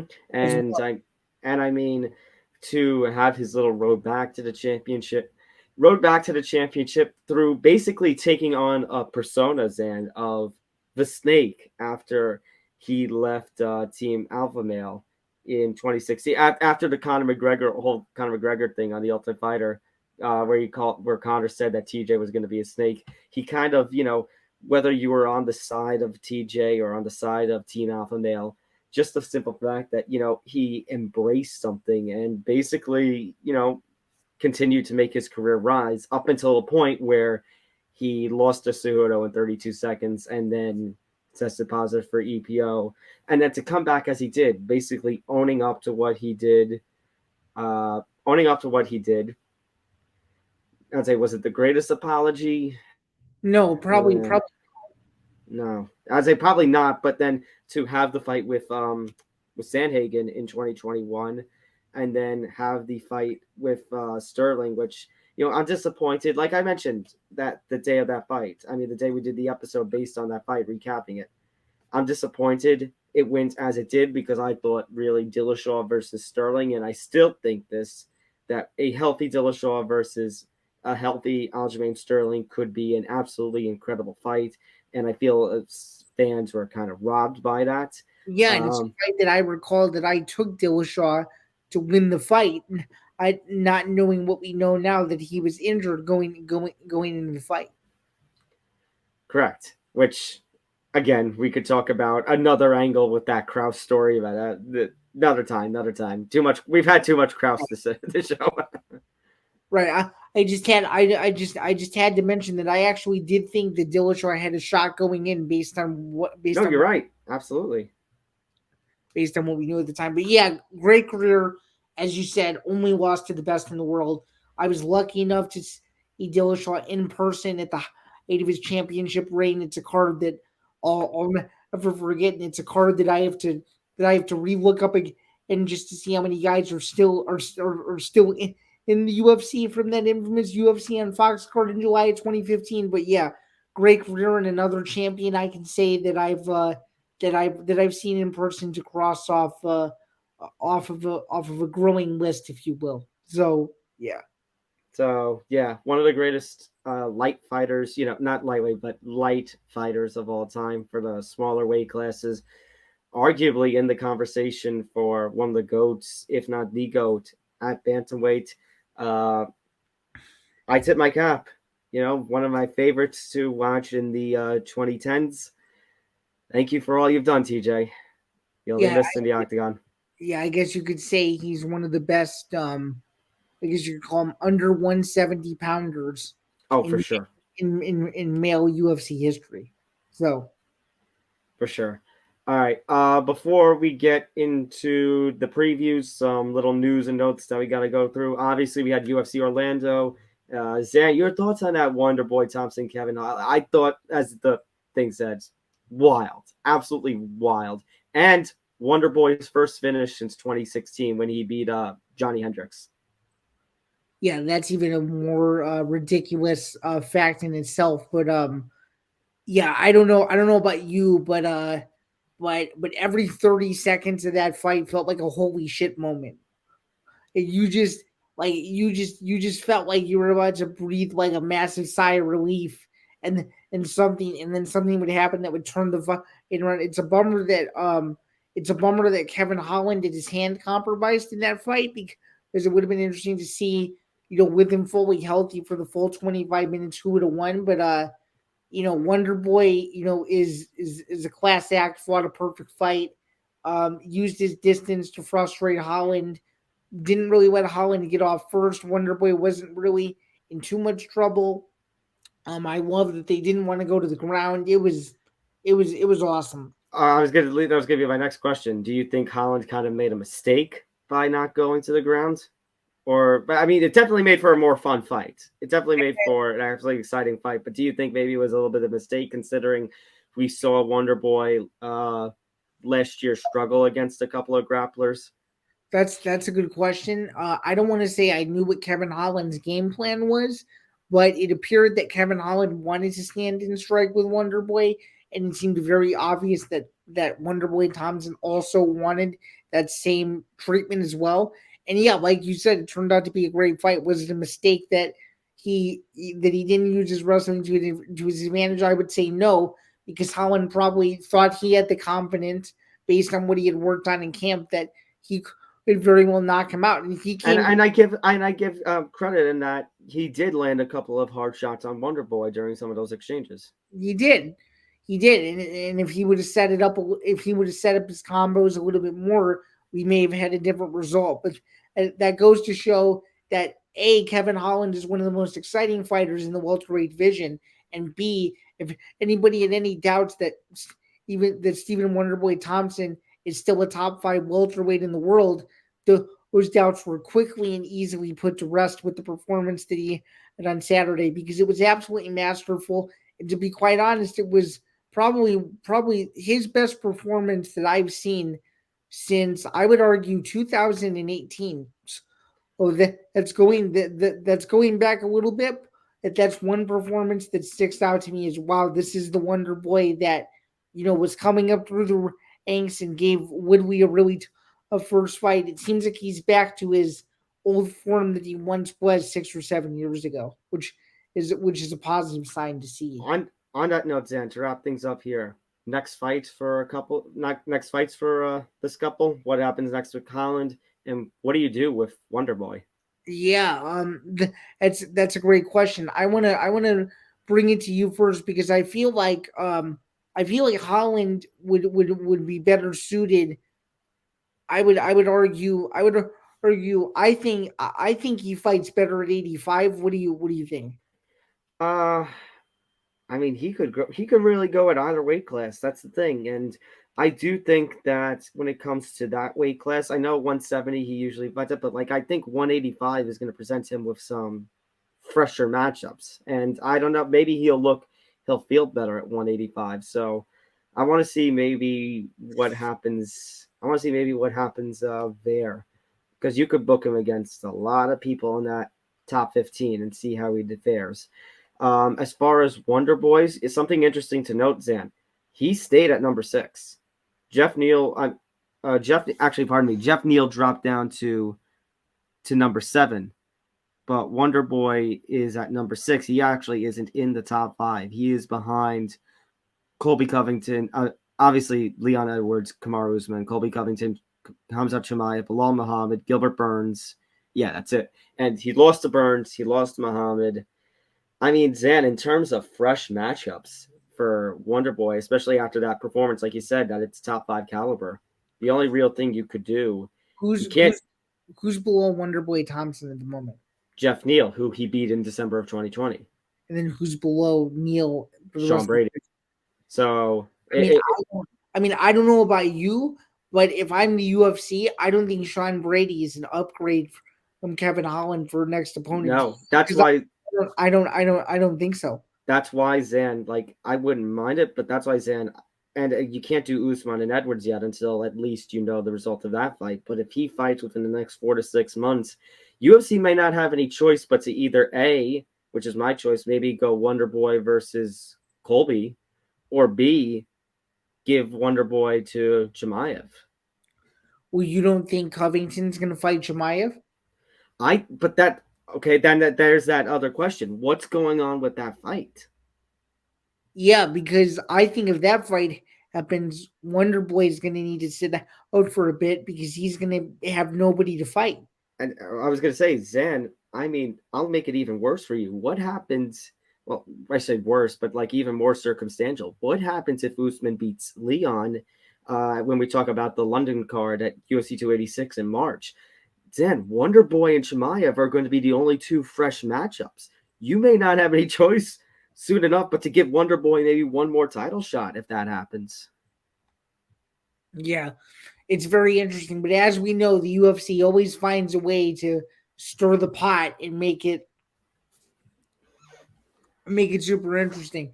But hey, if he's fed Hamza Chimaev, I'm a little worried. Good luck. It's yeah, not only are you getting a badass, but you're getting a guy that likes to wrestle his opponents to death and is someone who will use his strength in numbers and strength and power to grind. I mean, Zan, in that same perspective, don't you think Colby then could be a bad matchup for Wonderboy? Colby was a wrestler, and Colby's got great wrestling. And but as we know, Colby Covington does not like to get hit.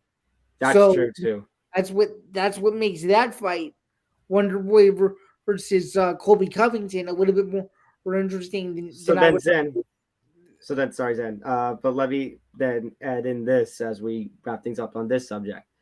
Do you think then, with whatever's going on with Hamzat and Colby, do you think then maybe Wonderboy is the negotiating chip? Like, hey, to tell either of them, hey, if you don't accept these terms, we'll just give Wonderboy, we'll just give your opponent to Wonderboy then.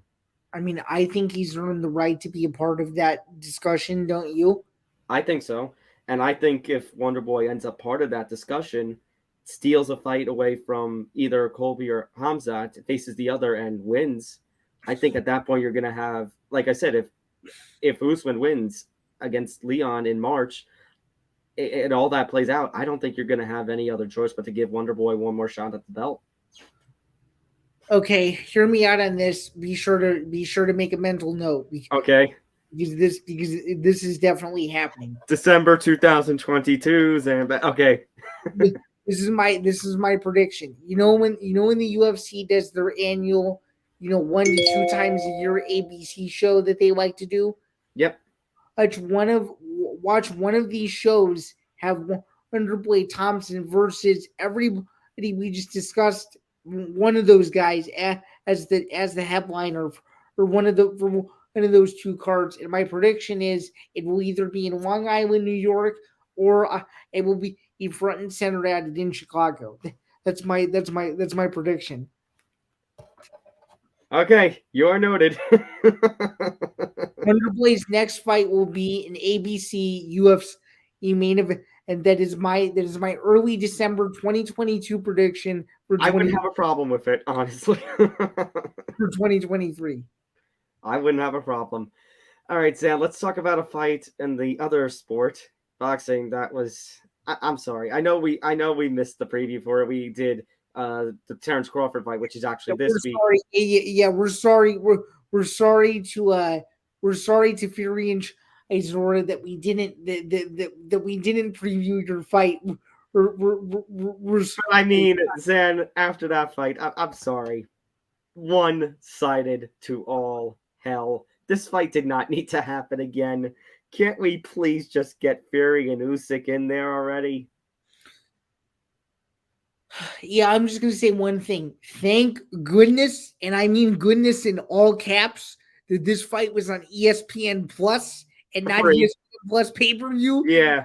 Because, oh my goodness, if you would have made people pay, I wouldn't have paid. If you would have made people pay $84.95 to watch that snooze fest, I would have said absolutely no. Oh, thank you. I will say this, and of course, boxing gets in its own way again. Like we keep mentioning every 2 weeks, or what feels like almost every week on this program. Again, boxing gets in its own way because, like Dana has alluded to for several years, boxing is a going out of business sale, and they don't make the fights that people want to see. Exhibit 2000 is Tyson Fury versus Derek Chisora, and what do we get? A 9-round snooze fest until the 10th round when Tyson Fury starts playing around and goes, yeah, it's okay. I'll just end this right now, and sure enough, sends Chisora into what would be more than likely not confirmed a retirement from the sport of boxing. But hey, I'll say this: the most entertaining part of the fight was the banter between Fury, Joe Joyce, and Alexander Usyk. That got me fired up. I can tell you this, and I said this after the fight. Mm-hmm. I actually think that Fury is so good that he could probably beat both of those guys in the same ring on the same night if he really wanted to. Zan, I think you're being generous on the boxing, getting in its own way number. I don't think it's 2,000. I think we're at 11 billion right now. Yeah, if we were at an infinite number of billions, I think boxing would have gone on a business fine. But I understand I understand your humorous joke. That was well played. It feels like it. But yeah. Like I said, I mean, I want to say we can't keep delaying Fury versus Usyk an undisputed heavyweight title fight, can we? But you know what?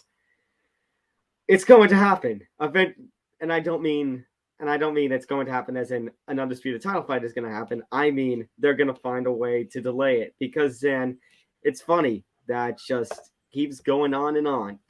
That to this day,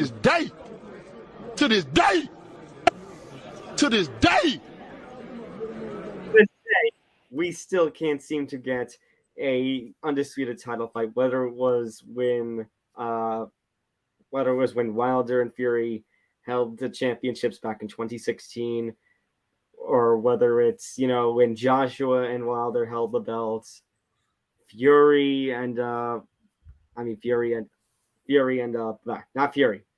Joshua and Ruiz and Wilder. I don't know why I'm stumbling over my words there. Fury and here with Fury and Joshua, and now Usyk and Fury. Like it seems like we go through all these different champion pairs, and it's like, when are we going to find this pair that is actually going to get the job done? I know this is sort of off topic, and I don't know if you can consider this breaking news, but as of 3 days ago, in an interview, Eddie Hearn is claiming that Terrence Crawford versus David Ambonesian does less than 10,000 pay-per-view buys. Zan, it sounds like the PFL did less than 10,000 pay-per-view buys, and that was on ESPN Plus. Are you telling me a BLK Prime pay-per-view exclusive is going to outsell an ESPN Plus pay-per-view card? There's a very good chance it might. Is what I'm trying to tell you. And thank goodness, going back to the Fury Chisora fight, thank goodness we don't have to know how many people bought this one, because we'll never know. We'll never know. It's all based on ESPN Plus subscribers, and who actually clicked on the damn thing to watch it. And I would guarantee you 90% of those people, myself included, only tuned in to watch the main event, and what we got was a snooze fest. we gotta finish, just not in the way we kind of wanted it. True. That is very, very true. And again, another week and another underwhelming championship boxing fight, because what else is new, right? We're gonna get another one this week. I say that now, and now Terrence Crawford's gonna lose on Saturday.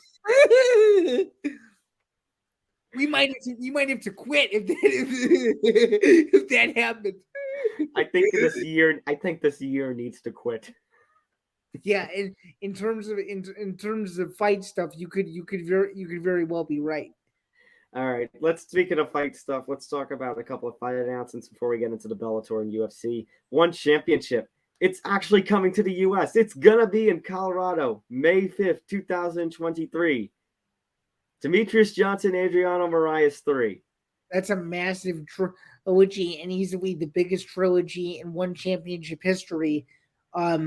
Very briefly, my early prediction is Mighty Mouse by stoppage. I don't know what round, but Marias better be ready to go because Mighty Mouse looked tremendous in fight number 2. Fight number 1 was a little weird. Fight number 3 is all the makings of an instant classic. Do you agree? Do you agree or disagree? Yes, I've learned my lesson from last time. I've learned my lesson in doubting Mighty Mouse. I will not do that again this time around. I agree with you. Mighty Mouse is getting a finish, probably second or third round. That's or well, hey, Colorado's going to be rocking that night, and one championship better promote it hard because the prime cards have been kind of disappointing. With they do some promotion. Like if you watch, like I would watch the Yankees Prime broadcast on Amazon Prime, those exclusives. Sometimes I think it was last week or so, Zan, I saw an ad for one championship on Prime on the Thursday night NFL broadcast. Yeah, I just think one thing that one championship is lacking is something that they could take from UFC's playbook, and that's the addition of countdown style shows. If they had one for one championship, I think people would get to know the fighters a little bit more, and I think it could grow the organization as a whole. But I digress. Massive trilogy fight on May 5th, and what will more than likely be a packed weekend of combat sports is usually Cinco de Mayo weekend is. So for sure, including UFC, mixed martial arts, boxing, all that it's gonna be phenomenal. We referenced it before, UFC 286. It's gonna take place in London. However, it is not going to be in the last week of March. It's gonna be on March 18th, and it's not gonna be at a stadium. It's gonna be at the O2. It is still expected to be headlined, however, by Leon Edwards Usman 3 welterweight championship. Your thoughts, Dan? Is it disappointing it's not a stadium show? The O2 is still a legendary arena. Are you shocked that they're going to go 285 on March, I would assume March 4th, and then 286 just 2 weeks later?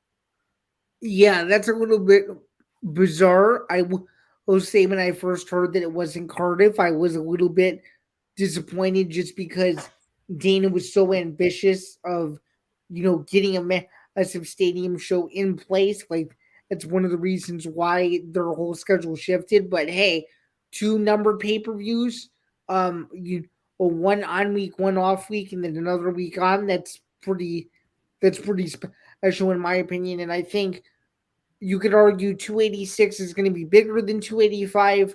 So there's that. It obviously is a massive trilogy attached to it.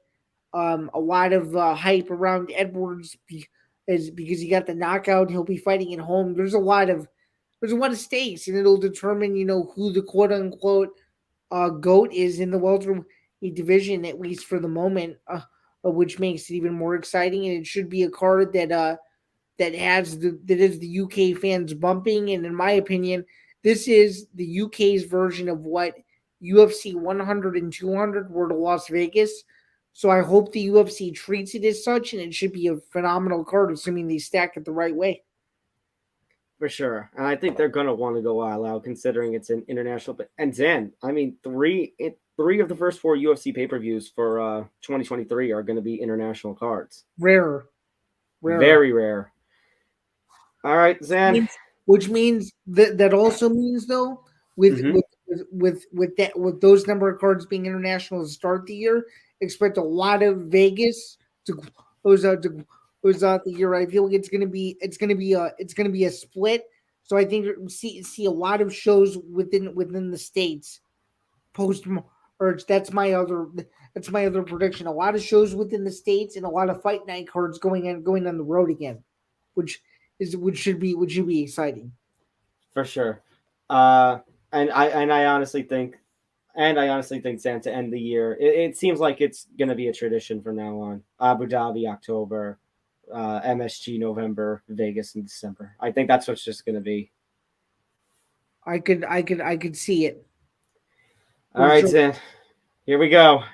We got a lot we got to get through. 2 big previews in one. Yes, you had 2 big stories news-wise in one, and now we get 2 big stories in one, and it begins with Bellator 289 on Friday, December 9th, headlined by Rafael Stotts versus Danny Sabatello for the interim Bellator Bantamweight Championship of the World. So, Zan, we've seen the bad blood. You've seen it up close and personal in Chicago. I've talked to Danny Sabatello himself. We've seen the whole campaign on social media, whether through Alex Buine or anybody else, where he constantly repeats that Stotts is a bitch. Did you know, Zan? No, I did. I knew that. I think as an MMA consumer, you would be living under a rock if you haven't seen that video yet. But if you are one of those people, be sure to check it out because it's a big storyline around this fight. These two guys cannot stand each other at all, and if they don't come out guns blazing trying to destroy each other, I think a lot of us are going to be very disappointed, and the Boo Birds will come out. I just gotta say the build up to this fight, and I've been watching Bellator less longer than the UFC, but I would say the build up to this fight has been the most comical and entertaining build up to a Bellator fight that I have ever seen in a decade of watching MMA. I don't know about you, but I was trying not to laugh at that media scrum just a few weeks ago at Wintrust because it was pure comedic gold. I would say, Zan, probably the best build-up since maybe one of the since Chael Sonnen retired, or if you even want to stretch back further, talking about loudmouths in Bellator since the days of Joe Warren. Yeah, Joe Warren had a lot to say, and sometimes he didn't have the skills to back it up, but other times he did. But in terms of just those two, I don't think those two compare to the stratospheric hype that these two are trying to create between one another, because this just isn't an act. This is real, and they genuinely don't like each other at all. And I just think it's funny how they like to throw insults at another, and most of it is around social media followers, which I think is just great, as I think they both cater to the younger generation. Not only that they have super exciting fighting styles, but I will say this: Stotts does have a point when he does ask Sabatello, "Oh, who have you knocked out?" And I was waiting for Sabatello to fire back and say, "Hey, buddy, on the regional scene, you got knocked out by Merab." And unfortunately, he didn't. That would have lit the room on fire. I mean, to be fair, Zan, number one, it was a free kind of knockout. It was a spinning back fist, and number two, I mean, his only loss is to Merab Dvalishvili, and I think a loss to Merab Dvalishvili is not exactly, anything to laugh or roll your eyes at. No, but in terms of a laughing matter, in the sense when Stotts goes, who have you knocked out? And he got when he got viciously knocked out by a top 5 guy in the UFC. It's pretty ironic in my opinion. Mm-hmm. But yeah, I mean, if this isn't an instant classic of a fight, I would be very disappointed. I just know this somebody is getting viciously finished, and I actually think that that wrestling is going to be the difference here. And I actually see Stotts winning the fight. What do you think? Yeah, for as much as I say that Danny Sabatello winning would be, kind of like the storybook ending to this kind of, kind of thing, or it's like, because, thinking about, what Connor did it and all of that, you kind of expect maybe Sabatello will go around the same path, but the loudmouth kind of comes out on top. I just think that he kind of has a point. I mean, with what I just talked about with experience, that there's kind of the point that Stotts has more experience. Stotts has, the bigger wins. He only has his one loss. His one loss, again, is to Merab. I think Stotts' wrestling will be the difference, whether or not you would like to see wrestling in this kind of fight with this kind of height. But ultimately, I think not that Danny Savitel needs to prove something, because he has proved stuff, without a doubt in 2022. He is going to be a marketable star, and he is great. Does he win an interim championship, though? I don't know if it's this fight. Maybe down the line for sure. At some point, he might just end up a Bellator champion. I want to say yes to that, but it's someday, but not today. I see Rafion taking this one by decision. Or not by decision, by late round finish. Like, I would go 4th or 5th round. I think this one does last a while. Interesting. I actually think he wins the fight in the 3rd round. Interesting. That should be good. Before we get to the other side of the bracket, Zan, we actually can't forget we have 2 title fights on this card. Liz Carmouche will defend the Bellator Flyweight Championship against Juliana Velasquez in a rematch from earlier this year, in which Carmouche won the championship from Velasquez. Yeah. Who cares about this fight? No, I'm just kidding. This fight. It's weird. It is weird that it's the co-main events, but of course everybody is talking about the Grand Prix. Yeah. This fight is also very important. Would you agree with me that if Carmouche loses this fight, there's probably no way that she'll ever get a title shot again based on where she is in her career? Would you agree with that, or do you think that if she loses this fight, she'll still be in the mix at women's flyweight? I think it depends, Zan. If it's a pretty respectable fight, I think so. I think she can still be in there. If Velasquez gets some major revenge and finishes her in a round, or if it's an absolutely boring affair, then yeah, I don't see Carmouche getting near championship again. I like Velasquez by decision. I don't know. Something went wrong in that first fight where Carmouche finished her easily. Like, Carmouche is, a pioneer of the sport. Like we mentioned, like competing in that first UFC women's championship fight with Ronda about a decade ago. It's wild to think that, Sam. We're not too far from the 10-year anniversary of the first women's fight in UFC history. That just hit me right now. True, it will be in February of 2023 that will mark the 10-year anniversary of UFC 157 in Anaheim. Yeah. But like you said, I think Velasquez beat Alima Lay for a reason. Velasquez, is skilled. And not to say that Carmouche isn't skilled, but we have seen her before she went to Bellator and won the championship.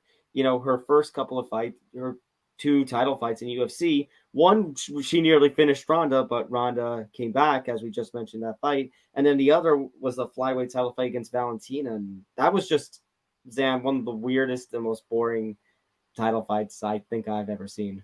Valentina versus Carmouche from 3 years ago. I think a lot of people would not just agree with you, but agree with you wholeheartedly. And I think it's one of those fights where you could sit around at a bar anywhere in the country and cheers to never watching that fight again, because I think a lot of people would agree would agree with your sentiment there. So I'm going to agree. I don't think we get a new champion with this semifinal and Grand Prix main event, but I do think we will get an and new somehow, and it will be through this title fight. Give me Velasquez by decision to regain the championship. It's a solid prediction. I'm glad we agree on something, and hopefully we'll end up getting this prediction right, or something like that. All right, let's talk about the other semifinal now, Zan. Magomed Magomedov taking on Patchy Mix. So Magomed Magomedov met his fate before the tournament, in that, he wasn't unbeaten in the Bellator cage no more because of Rafion Stotts.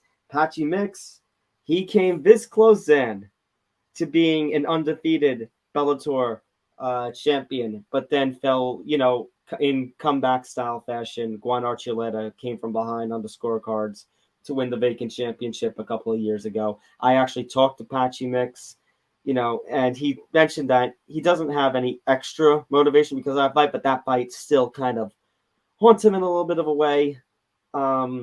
Zan, he actually, Patchy, by the way, agrees that he thinks Rafion is going to get the win, and he actually basically said Sabatello is basically kind of a fake, that it's his mouth that's getting him all of this publicity, and he'll probably come crashing down. That's Patchy's opinion on Danny. Patchy is not a fan of Danny in the worst way. Go check it out on Fansided MMA's page. Interesting. I actually like Patchy Mix to win in this fight, and I think it will set up a huge final between two real OGs at division and Stotts versus Mix. If my predictions do end up coming through, I do think Magomed will be winning on the scorecards, and I actually think that Mix finishes him with the TKO in round number 4. Interesting that you say that, because I think it's going to come down to if Patchy can catch Magomed in a submission or not.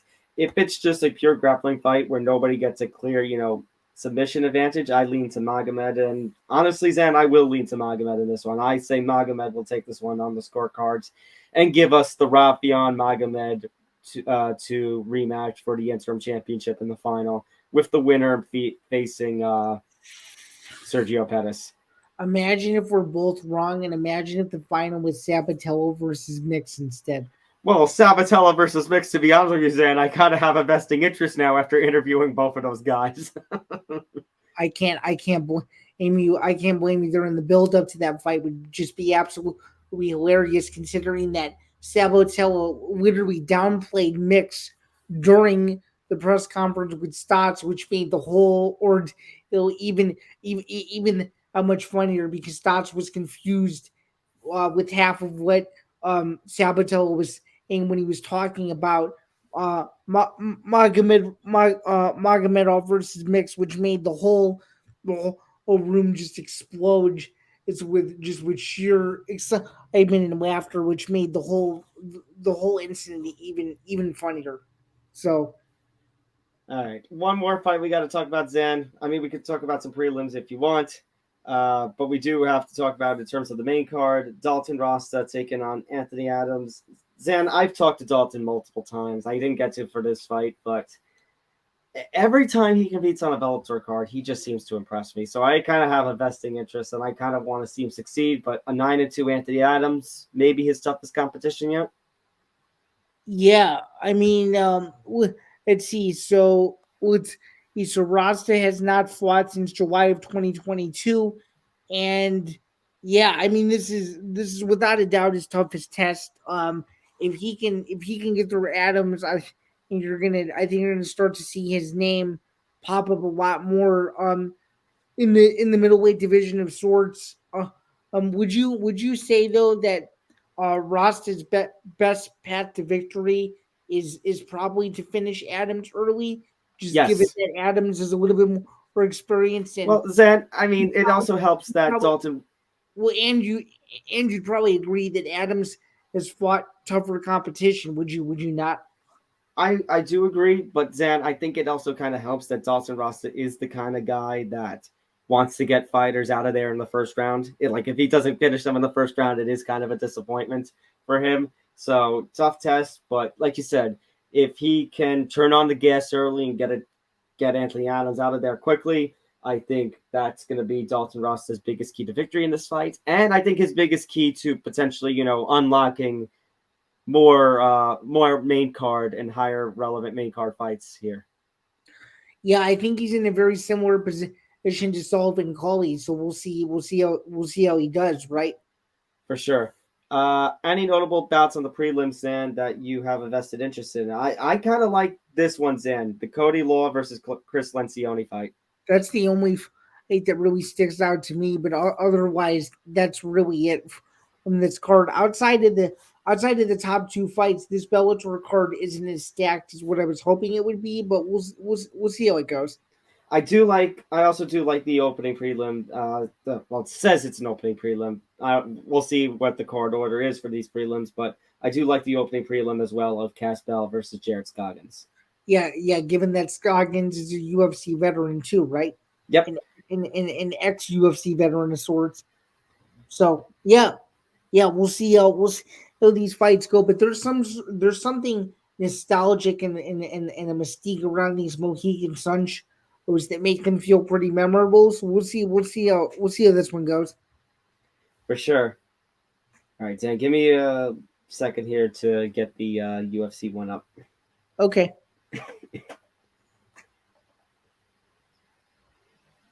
My computer is being a little slow with the Tapology page right now. Is your computer just older, or how come? No idea why. I don't know. Maybe it might just be. I just think StreamYard just hates the site, to be honest with you. I think StreamYard is just sees Tapology and vomits a little bit.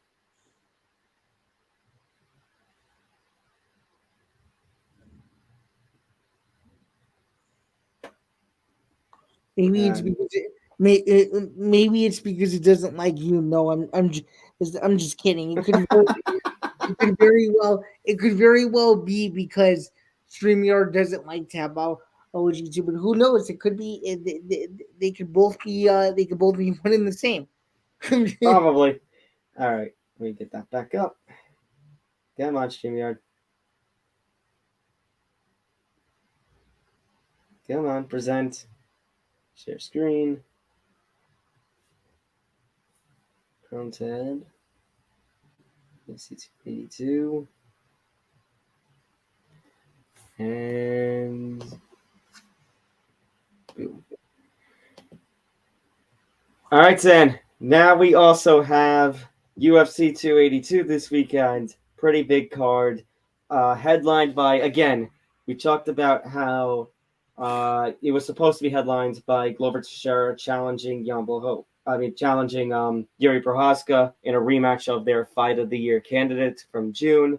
Of course, as we mentioned last week or 2 weeks ago, Yuri injured, going to be out for a while with shoulder injury, vacated the strap. The UFC offered a new fight to Glover, but Glover wanted the fight supposedly, specifically against Ankalaev in his home country of Brazil at UFC 283. Of course, UFC 282 doesn't exactly have a replacement fight, so instead we move on. Jan versus Magomed for the vacant championship. Zan, your thoughts on this? Who is walking out the new? We're going to get an and new one way or another, but who's it going to be? Yeah, before we even get into breaking down these fights, Tom, this is the time of year in MMA where I get really sad because this is like the last UFC pay-per-view of the year, and I'm always used to like looking forward to a pay-per-view every month. So to realize that the end of 2022 is vastly approaching from an MMA perspective, I'm pretty sad, but at least it's one more event closer to UFC 300. Anyway, I digress. The main event of the evening, it's versus Ankalaev. Obviously, as you alluded to earlier, we're going to get an and new, and I really am leaning towards the former champion in this fight. I really do think, Blachowicz, just with his title fight experience, having the belt for a little bit, being thrust into a really big spot because of Prochazka's injury. Mm-hmm. I just don't know if Ankalaev can change styles that quickly with only a couple weeks to go because these two were scheduled to compete on the card anyways, but now all of a sudden they were and actually let me back up a step.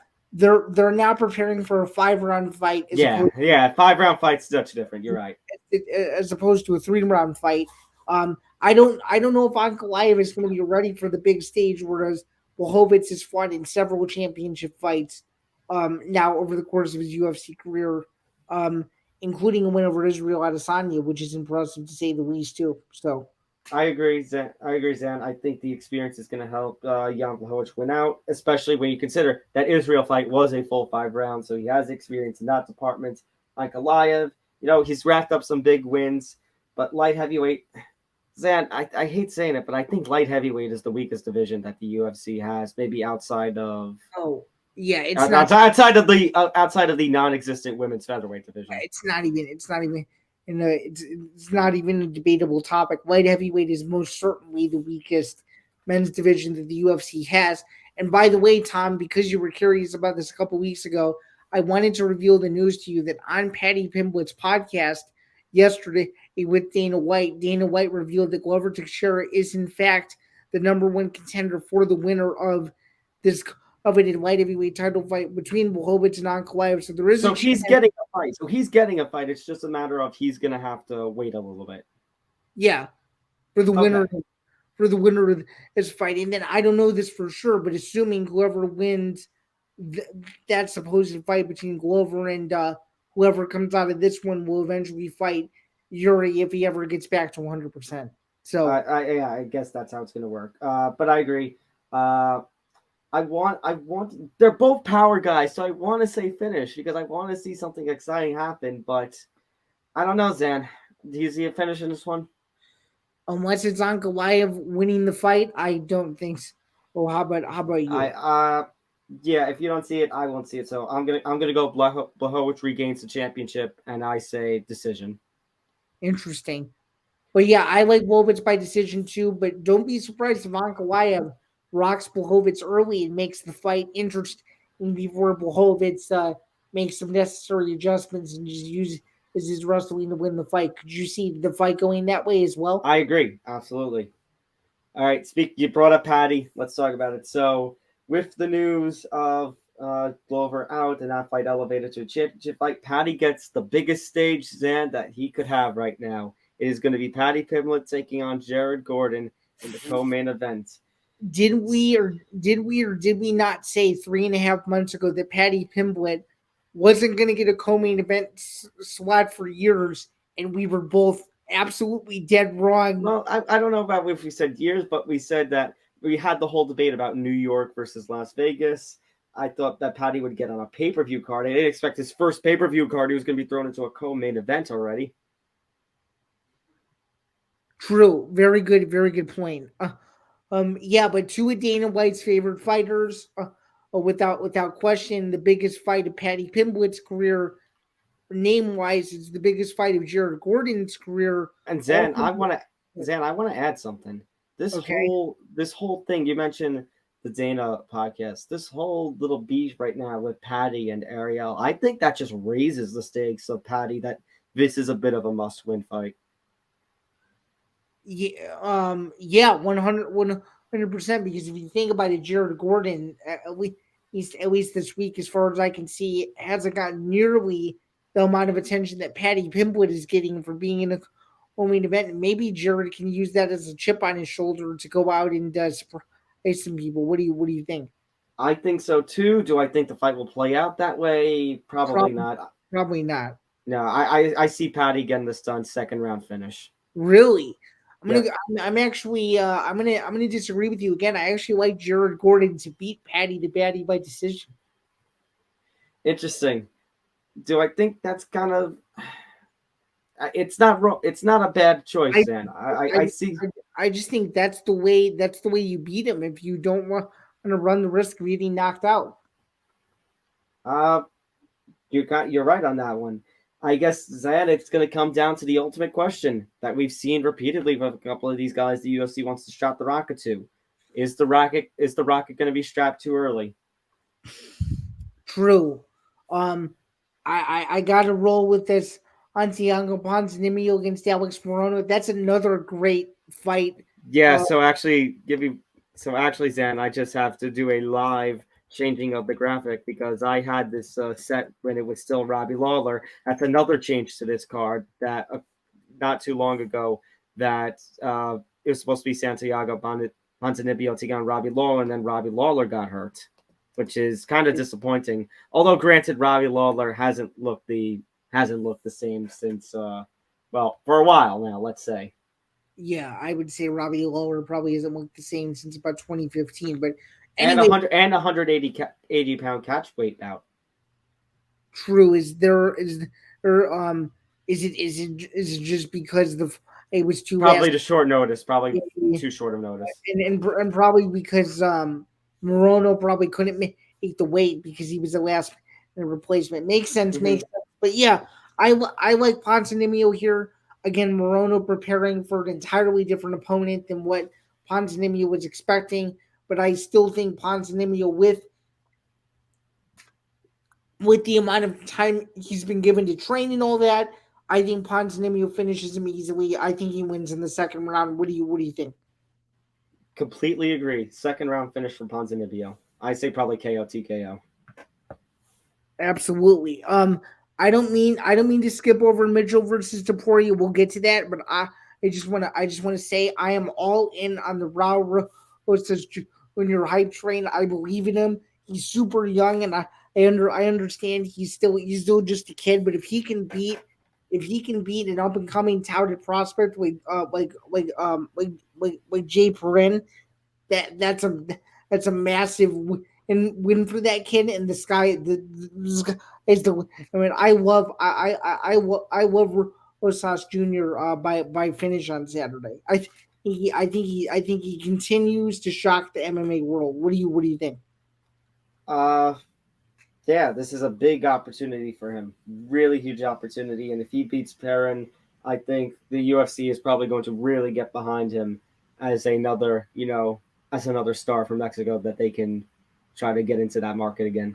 I mean, to see it be the main event of the prelims is a massive. I was just going to ask, is that confirmed? It's now the main event of the prelims? That is crazy. I was going to say, I can't. I was just going to ask if that can't be right. That is crazy. If that fight happens to be the. Let me check now because I'm like, wait a minute, that is crazy. Over Rosenstrike Dawkins? Wow. Let me see. Even over. Oh my God, Zan! According to UFC stats, it is. Wow. That's insane. Wow. How do you? Wow. Like, no offense to Rosas, but I'm shocked by that one. I don't know, man. They must love him because holy shit. I mean, maybe you could have put it over Edmund and Champion Dillashaw, but I'm surprised they went above and beyond. They went to that as the main prelim. But Zan, speaking of guys you can get behind, I don't know if you know, Zan, if you remember from when I interviewed for PT Carroll for Fansided several months ago. Zan, you've heard how much I'm on the Dricus du Plessis hype train, right? Yes, as I know, I'm very much aware. Okay, I'm just making sure because I have watched this guy since I first got into the fight media in 2016 when he was fighting in EFC South Africa, and this guy is just something else. And now he gets a big opportunity against Darren Till. Dude, he's gonna win. He's going to win. I know Darren Till can be a great fighter, but we haven't seen much of him. No, we haven't. I think Rust is gonna be there. When does he fight? Like once every year and a half? Once a year, once every year and a half. Okay, Zan, mark it down. Here's gonna be my bold prediction. Okay. I know I keep saying the second round, and it's like the safest bet, but yes, second round finish. DDP finishes Darren Till this weekend. Okay, are you going to go as far to say that DDP is going to be a champion by 2024? By 2024, I don't know. That might be a little quick. By 2025, maybe. Okay. Interesting. But yeah, that to me is the most underrated fight on the card. Yeah, that deserves attention. Without a doubt. That would be that's the I guess you could call that is the people's we're gonna make a new title now. That is the people's main card bout of the evening. Of the evening, yes. And Zan, to borrow something from Empty the Bench, when we do our football picks, our bench lock. This is where I'm gonna do. This is my lock. I am locking in DDP finishes Darren Till this weekend. Interesting. I would just go as far or to say that Till versus Duplessis ends in a finish, but are you so confident that you're willing to bet Duplessis on Saturday? Yes. When we do our best bets, it will be one of my best bets. Interesting. Okay. It didn't mean to skip over Mitchell versus No, Topuria. not at all. I mean, that fight's certainly got attention. It's been put off again and again, and now we're gonna get it. Undefeated versus undefeated. Yeah, or I don't know. I'm excited for the fight, but are you excited for the stare down on Eddie? Because that's what Yes. I'm most excited about. I think these two will have somebody having to come in and separate them. Okay, interesting. I like Topuria to viciously knock out Ace Mitchell and throw a hammer fist on the way down for good measure, similar to when Dan Henderson knocked out Michael Bisping. Yeah, so Zan, I disagreed with you when it came to the Patty Pimblett one. This one, I am not going to disagree with you on the hype train killer. I agree. I think I don't know about a finish, but I do agree that Topuria gets the job done against Bryce Mitchell. Interesting. Okay. I'm on your side on that one. I think Chris Curtis versus Joaquin Buckley has all the makings to be the fight of the night, and I also think that this fight won't go the distance, and I actually see Chris Curtis getting another finish, getting another crazy comeback finish in the second round. That's what I see another finish for Curtis. I mean, Zan, it wasn't that long ago, or it doesn't feel that long ago, where it seemed like he was finished. He was going to retire in the PFL. That crazy night where he retired and then had to fight again as a replacement fighter. But then now look at him. He's on a win streak in the UFC.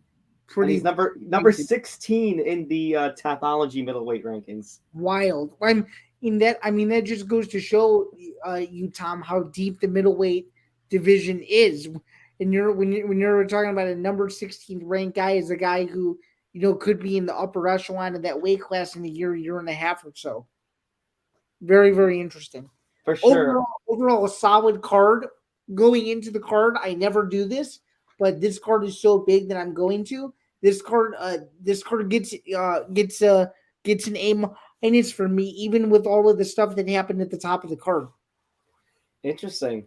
I kind of hope that this card can live up to the hype. So Zan, I think UFC 281 at the Garden was a bit of a fight of the UFC fight card of the year contender. This one is going to have to put on just as good of a show, if not an even better show, to try and take it in the, it's December. We're running out of time for our nominees on the year and such. So here's hoping.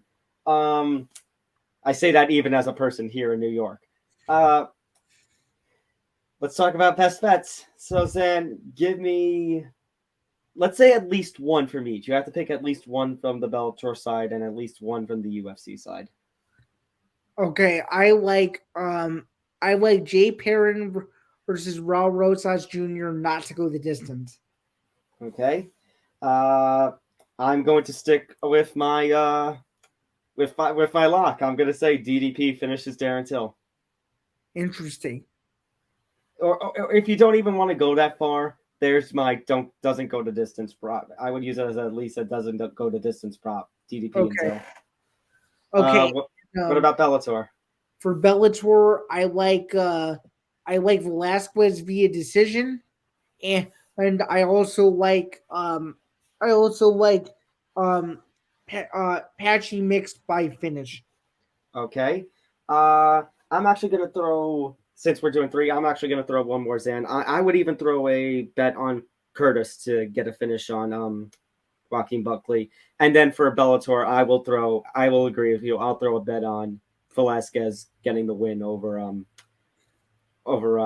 Liz Carmouche. Just generic money line bet. Oh, if we're doing one more, I'll take Shabazian money line.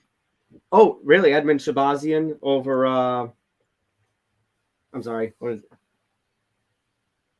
Was he? Oh, Champion Dalcha over Champion Dalcha. I mean, yeah, I could see that one. He needs something, Zan. He needs a win. He does. I literally think his UFC career could be on the line on Saturday. I will go a step further. I think that's loser leaves town. Really? Okay. I love Champion, but I think if he loses to Edmund, that's going to be, even if he doesn't get released, I think that's going to be pretty devastating.